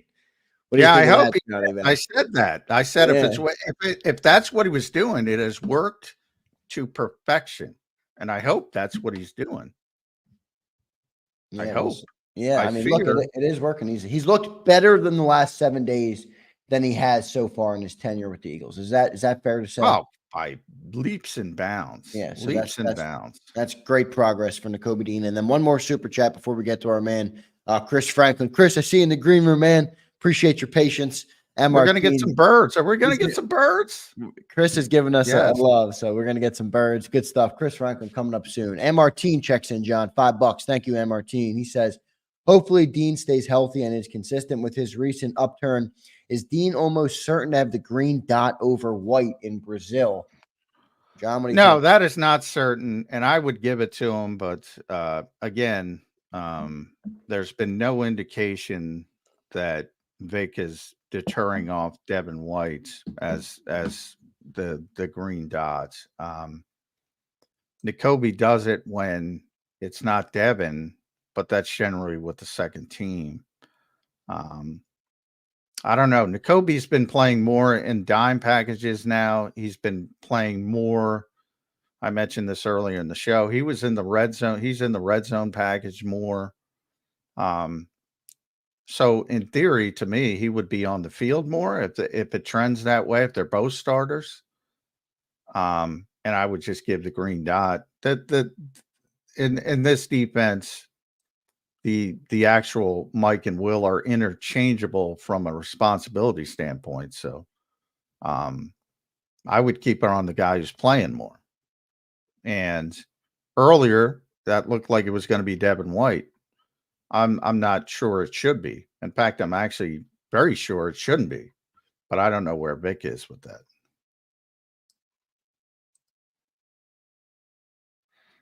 You're muted, Zander, I believe. Anthony Perry checks back in, says, I'm getting the I didn't write it t-shirt immediately. Oh, man, come on. Leave that go. Get the stop it t-shirt. Yeah, get the stop it. John has put the kibosh on the production of the I didn't write it, everybody. He has the man upstairs has nixed the I didn't write it. But Anthony, appreciate the super chat. And then Prince puts 5 linebackers: Roquan, Matt Milano, Demario Davis, Levante David, and Bobby Okereke. Not sure why he's listing 5 out, but well, Fred should be number 1. Demario Davis, one of my favorite players in the NFL. I say it all the time. He's also 35 now. He's old. So, but he's unbelievable player. Roquan Smith, in the conversation for being the second best linebacker in the NFL, I would say, behind Fred Warner. Matt Milano's hurt again. Lavonte David was the guy who protected Devin White for all those years. He was the best linebacker on Tampa Bay, still is. And Bobby Okereke is a very underrated player. Those are all solid. Yeah, these are. I think Prince is talking about coverage linebackers here, but I still think Fred those are all solid choices as far as being the best. And every single one of them, you want to get them in space against playmakers, which is kind of the point. Yeah, right. It's always a mismatch. It's a mismatch, no matter, even with the best. So what you're trying to do is get to that level, close the gap as much as you can. Exactly. Good stuff there. We're going to take only a 15-second timeout because I want to get to Chris Franklin. We're running late. We went long on our Dean segment. Before I do that, are you guys looking for a new sports book this football season? BetUS is the answer, and JAKIB Sports is proud to announce our new partnership for the upcoming football season. Right now, everybody, go to betus.com.pa. The link is in the description. Receive a 125% sign-up bonus up to $2,000 on your first 3 deposits. If it's good for former Birds quarterback Michael Vick, it's definitely good for JAKIB Sports. Back in 15 seconds, everybody, after this note from our sponsor, BetUS. Michael Vick at betus.com. Catch an incredible 125% sign-up bonus on your first 3 deposits, plus 10% gambler's insurance. BetUS, my online sports book and casino. Back here on Birds 365 after that note from BetUS. Thanks to BetUS. Joined now by Chris Franklin of NJ.com, the real good part of the show. Chris, welcome to the show, man. Thanks for being here. Hey guys, thanks very much for having me on. How you guys doing? Doing well. Good to see you, bud. Thanks for taking some time while we have a little respite, 24 hours before the big close to training camp. So I want to give you the floor. I've been talking about him. How good has Nakobe Dean been over the past week to 10 days? You know, sometimes I think when you look at stuff and you realize you could really lose what you really thought you had locked up, it brings something out in you a little bit more. And he looked like he struggled. I know he was dealing with his injury and trying to work his way back there, but there's something else that just seemed like it was off for most of his training camp. And he was getting the fact that he was mixed in with Zach Bond, Jeremiah Trotter Jr., and everyone on that depth chart. You're like, first you think like, okay, he's going to start the season. And then it's like, oh, he's not. He's getting the butt spent a lot of times to choose. Now you look at him, he looks like, I don't know if a spark came on or what have you, but he looked a lot better than we've seen the more and more he played. I mean, there's been game like I know this preseason, just the preseason game itself. They're like the 2 best linebackers on the field, especially that Ravens game where not Zach Bond, it was Jeremiah Trotter Jr. and Nakobe Dean, because the way they were flowing, they played well together. But I like the way that he's been the one thing area he's gotten better. It's still not his strength, but he's gotten better in the coverage aspect. That's the thing I thought he was lacking at that really was holding him behind the other guys, and he's holding his own now. And you know what?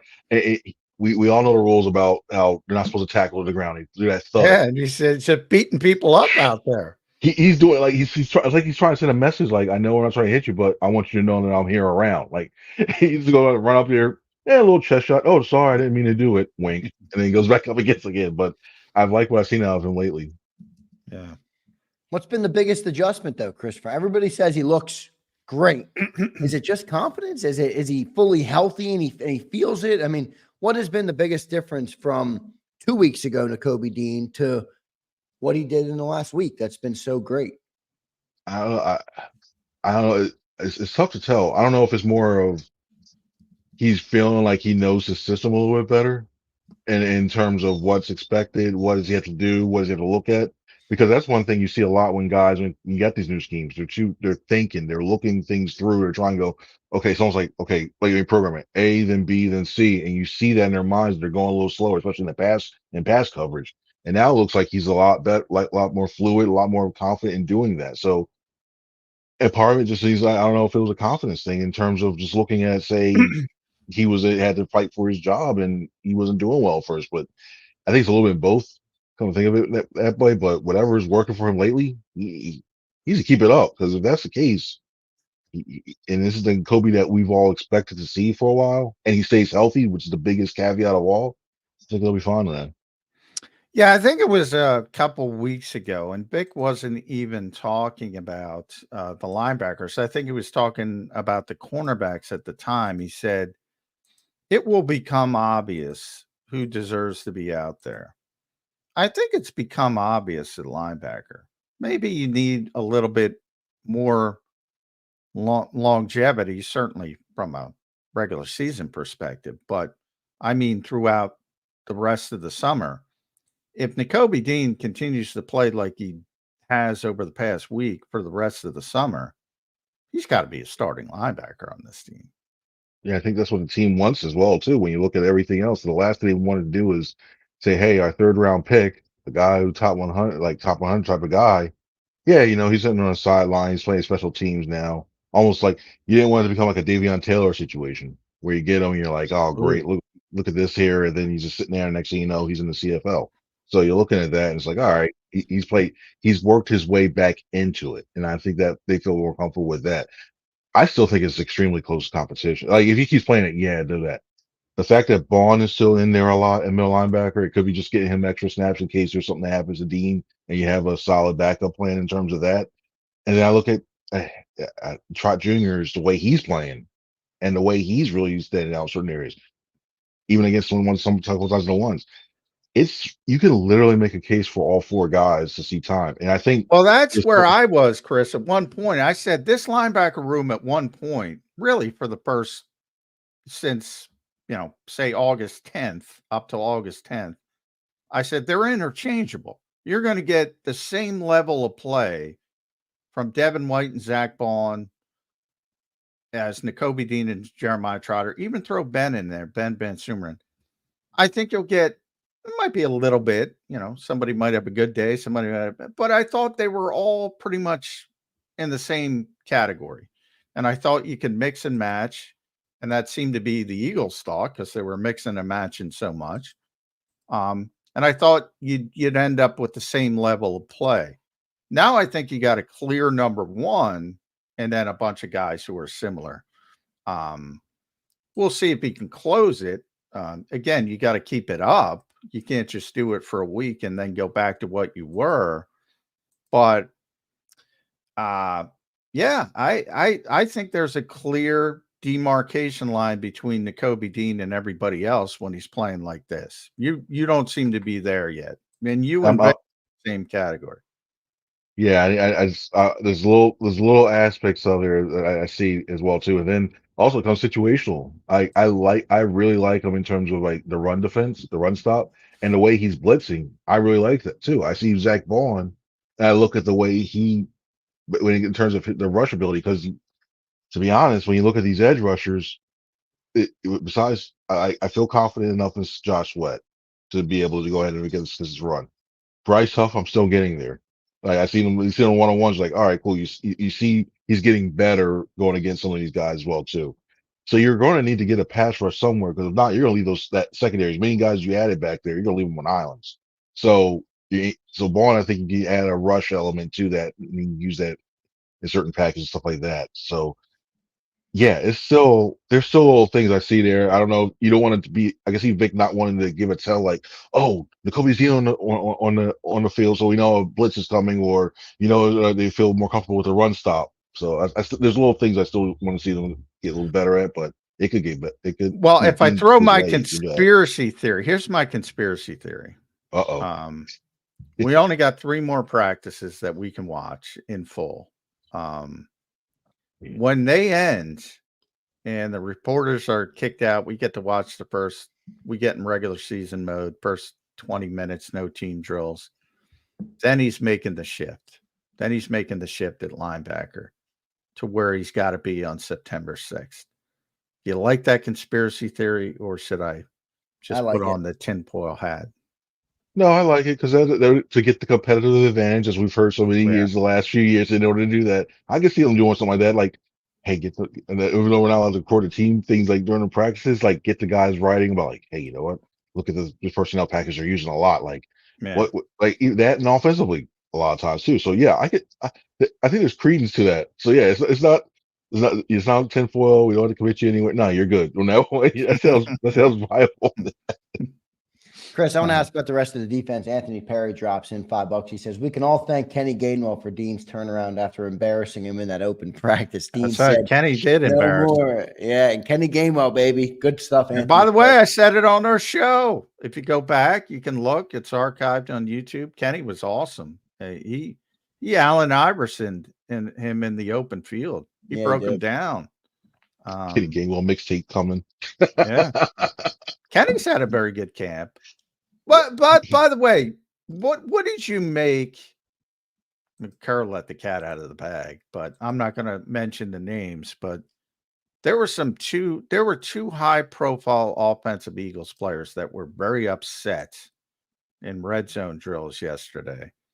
Very frustrated, very vocal, even to the point of disputing the play calling, to put it mildly. What'd you make of that? Just frustration, more to it? They were more than frustrated. I mean, I remember the one that was in front that said the F word, walked off the field because they were getting that one too. Effing 5 yards, Chris. That's what it was. Effing 5 yards. Yeah, that whole offense was that whole offense was not happy yesterday. The defense was that frustrating. It also, and then it comes to a point of you're wondering, has the defense seen this route combination so much now they know what to expect because they're going against them so much? Yeah. But the way they saw it, the way they were acting, they were not happy coming off. And I'm trying to go dance around like the names without saying it. They were already said today on this show, Chris. So you don't need one was. Kerr let that. Who shouldn't be practicing right now? Landon Dickerson, since Kerr let the cat out of the bag, I'll say. Yeah. But by the way, should Landon Dickerson even be practicing at this point? He's clearly banged up. Why? Well, the thing I think he's an instrumental part of pass protection, and not just the fact we're playing, but when it comes to calling it out, because you see how much I think he's a good safety blanket for Cam Jurgens and Jalen Hurts in terms of pointing out where the protections are at. Because he's a lot of times he's the loudest voice. We hear his voice the most when they're calling out protection, saying certain words like that. So I think he's trying to help them out in terms of that. But he's limping around and he's banged up in terms of that. So I think he's staying out there. If Cam was like, say, his second year being a full-time center, then I think he would probably sit out a little bit more. But that was kind of for reporter-wise, it was like, wow, this is interesting to watch. And then you still think like, all right, there's something else going on there. Well, do you think it is the latter? Is there something else going on? Is there? I mean, look, we're talking. John just gave the conspiracy of the show. I'm not going to go conspiracy theory route, but we are coming off a season where a team was 10-1 and ultimately didn't end the season on a high note. They went 1-7. Many have pointed to locker room issues being a part of that. Whether that's true or not, could there be something deeper, or is it just high testosterone dudes running around in the heat of the summer? You're gonna have some emotions here and there. I think this offense knows what it's capable of doing. And when you look at the names on this offense, it's capable of building up a lot of numbers. And then when you look at the fact they couldn't even convert consistently against some of the players that were on the defensive side, on that type of side of the ball, and they weren't able to basically score at will at times. And their defense that was the best I've seen that defense play all camp. The way they were breaking up passes, the way they were stuffing the run in certain areas, that was the best they played ever. And I think the offense got to hit like, what the heck is going on? Why aren't we're supposed to be a top 3 unit in the league this year? What the heck's going on to slow it down? So I think it's a combination of things, but I don't think it's more of a locker room I hate this guy, I hate this one. Yeah. Gotcha. They had about 150 pass breakups yesterday. What? I lost count. It was pretty impressive. And even we talk about the linebackers struggling coverage, they all had pass breakups yesterday, it seemed. Is that a concern? They really dominated second and third team reps, even more so. Like Jalen was fine. Nothing explosive. Jalen Hurts, I'm talking about. Nothing, he had the one slot fade to Devontae Smith. I thought that was probably 20, 25 yards down the field. You had the touchdown to AJ. AJ makes plays every practice because he's AJ. They were fine, weren't great, but serviceable. Second and third team got destroyed. Any depth concerns? I think the offensive line has some serious. They can't lose more than one person on offensive line. That they struggle. I got questions about that.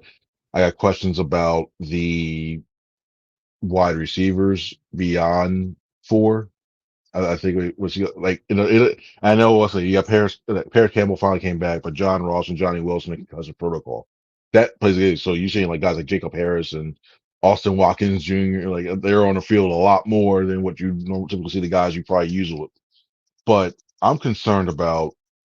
I'll say when it comes to if Pickett has to go on the field and you really need to push the ball down in a 2-minute situation and you need a touchdown, I'm concerned about him being on there even with all those other weapons around him because he settles too much he's more comfortable with the 10, 15 yards. He's check down Kenny. Yeah. It's like if you got Sam Bradford and Ty Detmer and you got their best of their genes and mix them together and then you put the gloves on them. Hey, it's Kenny Pickett. That's what you have on there. It's like, it's just, and even Tanner McKee, the way he threw that interception and the way he threw it, he looked off. He looked off. He gave Perry Nickerson his camp highlight in terms of that one too. So yeah, Perry Nickerson's been playing for a while. People don't know him. He's been 6, 7 years. Played with Vic in Miami last year. He read that and he just was off to the races, man. Not a good day for the Tanner McKee truthers because he got some. That was with the second team, so the Eagles kind of rewarded him for that preseason performance. And Kenny Pickett was I would say Kenny Pickett was awful yesterday. Bad accuracy issues when he was trying to throw to the outside shoulder. It would be to the inside shoulder. And I would say Tanner was a step down from awful. He was bleeping awful. But overall, Chris, I would say I think compared to the rest of the league, the Eagles have a pretty good backup situation. They just, when you have a bad supporting cast, reps are not valuable because you're getting destroyed. Remember, Lane Johnson had a veteran day yesterday. So Fred Johnson was already bumped up from the second team to the first team. Then Mekhi Becton left. And luckily it doesn't seem serious. Tyler Steen's already out again with the ankle. So you're down to your third team right guard, Brett Toth. And he's on the first team. And that affects the second team and the third team. So I do think part of it is that, and you mentioned the receivers, and all of a sudden it's Jacob Harris and Austin Watkins instead of Johnny Wilson and John Ross, which may not be as different as we all hope, but nonetheless, it's probably a little bit different. How much I was talking to a personnel guy this week, and he said, and I thought this was brilliant. I've never heard it before. You got to evaluate the reps before you evaluate the player. In other words, if the rep is garbage, just a bad snap, I used the Brett Toth example, you can't really evaluate the player if the rep is garbage. I thought that was brilliant. Yeah, that's true. I think especially, and also I think you can also evaluate in terms of how the person handles it under pressure. Because if you have like, I don't know, going back to a previous camp, say if we had Toth going with Mariota and how Mariota reacted with those snaps. He was playing shortstop, man. He was playing shortstop before he was playing quarterback. Yeah. You learn it's like, okay, you have a vet, you have this composed, and can somebody make off schedule plays in order to keep the drive alive or keep a play, make it a positive one. So I think there's still little things you can look inside of those games and reps that you can really take away from stuff. I look at yesterday was a game I look like, okay, especially when it came to the backup QBs who can, and working with what you have, who can make the best of a bad situation if you find yourself in that, and you don't have all your full weapons in there. And I'm a little concerned in terms of that. Like, I think, I'm one of the Tanner key truthers more and more now. I see the way it's playing on there. I still think they have a really good backup quarterback situation in terms. I think actually, if somebody came and dangled a pick because out of necessity, that you can get away with one. Because by the way, if we see Will Greer at any time, we already know the season's over. To get down to the third quarterback, so we know that. Well, that's So part of the reason why I don't think the Eagles would consider trading either, because they don't want to have Will Greer as their third quarterback. I think you can get pick somebody else like close to the roster. I think I doubt it's going to happen. But if somebody, Minnesota signed Matt Corral's not happen, but somebody like in a similar situation with Minnesota where they need a quarterback and they have a decent shot at making a wild card per se, and they don't want to make up such fan base. If somebody's like, hey, we'll give you a conditional 2 for one of those guys, I think seriously think about it. I think you're okay with the other one. Well, I would say to that, I would say to that, Rick Spielman's no longer the GM in Minnesota. So, yeah. Quezzy's not giving up second round picks for. They don't even have them. JJ McCarthy. Yeah, JJ McCarthy's not dead. He's just coming back next year. So and plus they're paying Sam Darnold $10 million a year to be the bridge anyway. They're not looking for a quarterback. They signed Matt Corral to compete with Jaron Hall for quarterback 3, which is terrible versus terrible. But I agree. I think now I've softened a little bit on Kenny. I think he has not played well this summer, but I still think the Eagles have a top 10 backup. And I think Tanner McKee's probably a top 5 third string quarterback in the NFL, which I think there's not a lot of good backups, Chris. No, it's not. It really makes me sad because like I wish my arm was a lot better because that's the case. Probably come you on, might be able to still sling it and go out. I was watching Josh Dobbs last night. San Francisco was on. He's in San Francisco now. He's like a top 5 backup in this league, and he stinks on ice. And he's a top 5 backup. Yeah, I'm going to go out on a limb. I know everybody likes Tanner McKee and the whole backups, but if somebody's dangling a pick, not that somebody's gonna, for either Pickett or McKee, I'm taking the pick because if we lose Jalen Hurts, I do not think we're going to recreate the greatness of the backup. Be a playoff team. Yeah, you're a playoff team, but you're not reaching wild card 7 seed. Yeah, but you can't give up on a season. I'm not saying to give up on the season. I'm saying if you get a trade offer for one of those two guys, I don't really care if Tanner or Kenny is the backup. I'll take either one of those. So if one of the other ones gets an offer, I would probably take it. If you get to the third quarterback, I don't care who it is, Will Greer or Tanner McKee. I don't think you're gonna make it. So that would be my take. Take the asset if you can get it, right? They value nobody knows more about backup quarterbacks than the Eagles. Yeah, I know, but that was an anomaly, John. That wasn't, Well, it is, but the point is if you can get to where the Eagles were in 2017 with Carson Wentz, and you only got to persevere through a short number of games, and you have a really good team, there's more of a chance for that anomaly than you're right. If Jalen Hurts gets hurt in the preseason, and luckily he's not going to play, but if he gets hurt in practice, or if God forbid he gets hurt early in the season, yeah, they're done. They're done. If you have to play 17 games with a backup quarterback, you tend to get exposed. I go back to Dobbs. Dobbs was phenomenal early with Arizona, if you remember. It was like, wow, Arizona's a lot better. He's making some plays. And then the more he had to play, the more he got exposed. Then he went to Minnesota, and he was great early. And the more he played, the more he got exposed. That's sort of how it works with backup quarterbacks.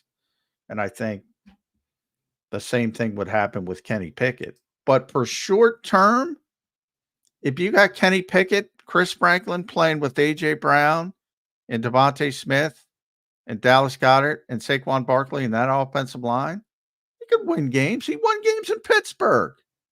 Why couldn't he win games with that supporting cast?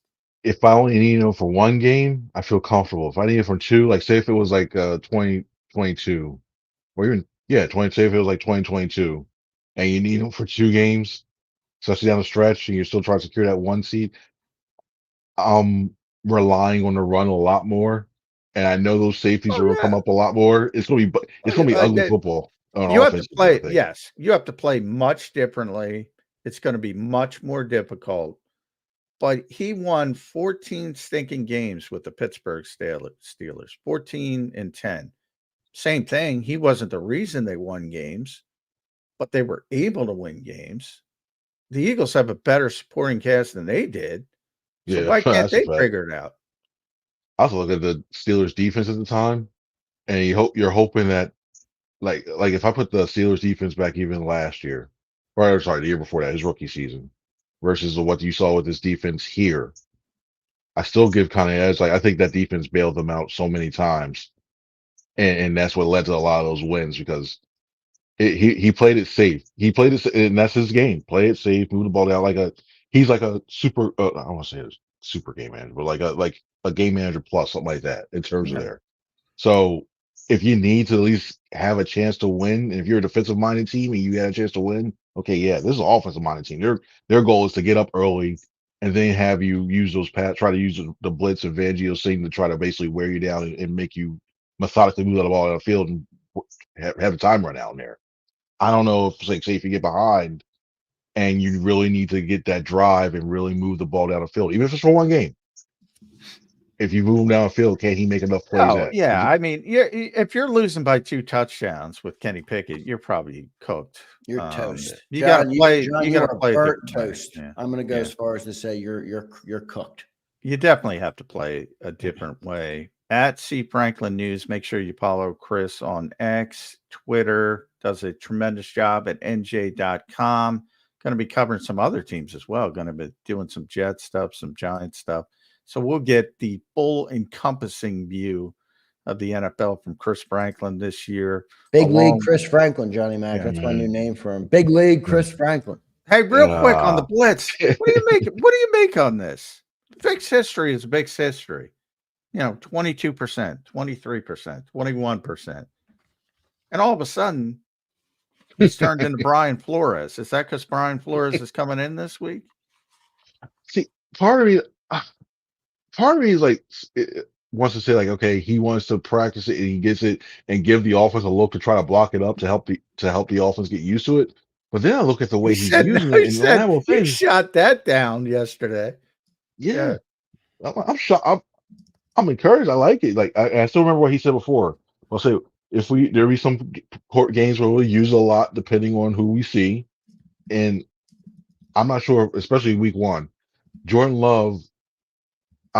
He's borderline at the point where do you want to blitz him or not because of the way he's moved that offense around. We saw at the end of last year. But if it's another quarterback, say if it's Jaden Daniels, what have you, who's still learning the system, maybe you use it a little bit more. Yep. Yeah. Dak Prescott, maybe you play a lot more cover 6, 8, and all that stuff to try to make him hold the ball and try to read what you're trying to do. There's little things, but it's a nice tool to have in the back pocket. And they finally have the linebackers and the personnel to do it and do it effectively, not blitz just to blitz. Good stuff, Chris Franklin. Thanks for joining the show, man. Great insight to the show as always. We got some birds chirping in the background. We got a beautiful view. We got our man Chris Franklin. This has been a tremendous segment as always. Chris, thanks for joining the show, man. We'll talk to you soon. All right, brother. All right, thanks, guys. Y'all have a good one now. Thanks, Chris. For joining us on Birds 365. Great stuff, Johnny Mac. From Chris Franklin. I love Chris. Yeah, he's the best. Great to bring him on. John, only a couple minutes left in the show today. I do have a question in the chat that I want to clarify. Is Birds 365 going to be staying at this time for the foreseeable future? Saquad, thanks for the question. This is the time for Birds 365. We are a little bit malleable with it, with the season, with the off season right now, with the training camp practices. So tomorrow, Wednesday, and Thursday. So Tuesday, Wednesday, Thursday this week, we're going to have a nightcap edition. So it won't be in the morning. I will still do a show at 8 a.m. It won't be 2 hours.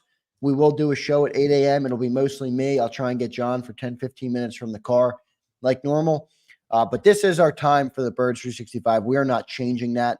We have no plans to change that. So this is the time. But just like I said, keeping it a little bit malleable based on the practice schedule, because we want to make sure we get John. We want to make sure we get all the updates.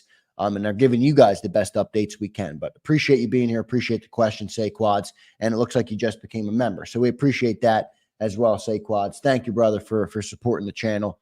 Means a lot. Thanks for doing that. Johnny Mac, any closing thoughts on this Monday edition of Birds 365? Heavy Nakobe edition. Yeah, it's and defense, John. It's we're 3 weeks into camp.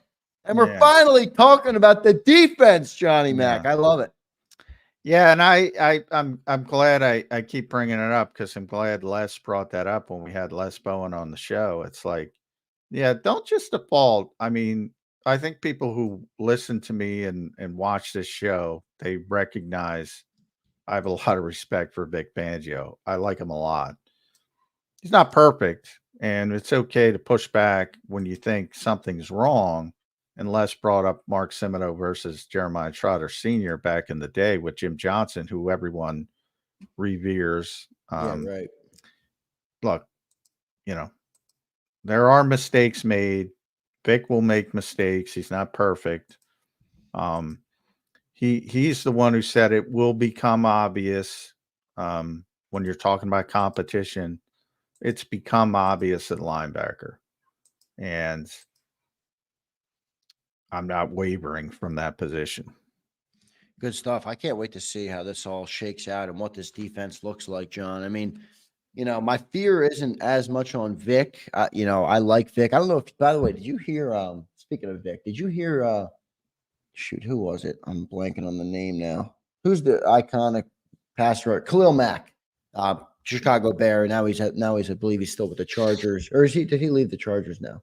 No, he's still there. He's still Chargers, right? Yeah. So, but he spoke on a podcast about his time with Vic Fangio and talked about how much of a mastermind, I think was the word he used, that Vic Fangio is, and how prepared they were for every single opponent that they faced. And that was a great defense. Great defense. It really was. Akeem Hicks and Khalil Mack was the sort of the headliner. Yeah, and he was a beat. I mean, he's still a great player, but when he was in Chicago, man, he was a menace. Akeem Hicks was for years, he was my most underrated defender in football. Interior player, just massive guy, unbelievably powerful guy, very difficult to block. Yeah, Vic. And really his San Francisco defenses as well, his Chicago, that's when he really took off his reputation. And yeah, he's at one point there were about 12 teams copying his defense. That tells you all you need to know.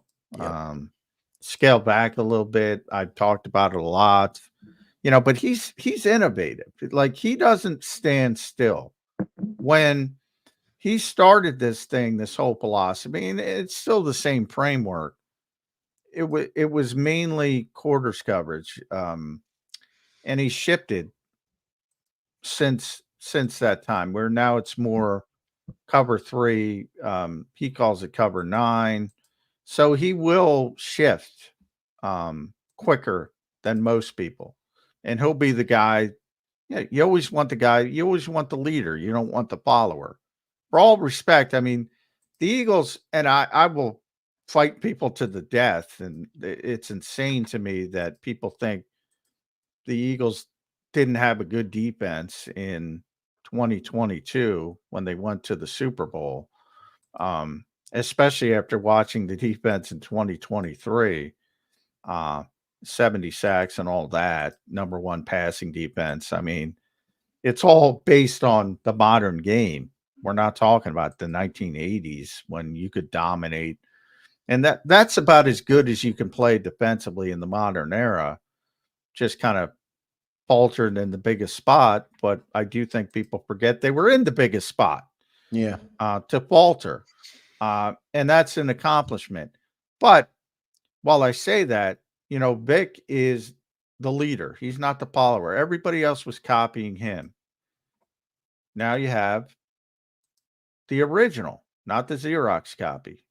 And that there's a degradation to every copy. Now you have the original. It's So like hopefully- Whisper Down the Lane, Johnny Mac, when you're a kid. Yeah. By the 8th, Yeah. 10th person, it was a completely different thing they were whispering. So now you got the original message. You got the original guy, the original defense. So I think it's going to be good stuff. John, great show today. Before we get out of here, guys, we're at 144 likes. I need 6 likes before I get out of here, everybody. Come on, hit me with those 6 likes. Let's get up to 150. Support the show if you enjoyed the content today. I thought we had a great show. I thought Jeff Kerr was great today. I thought Chris Franklin was great today.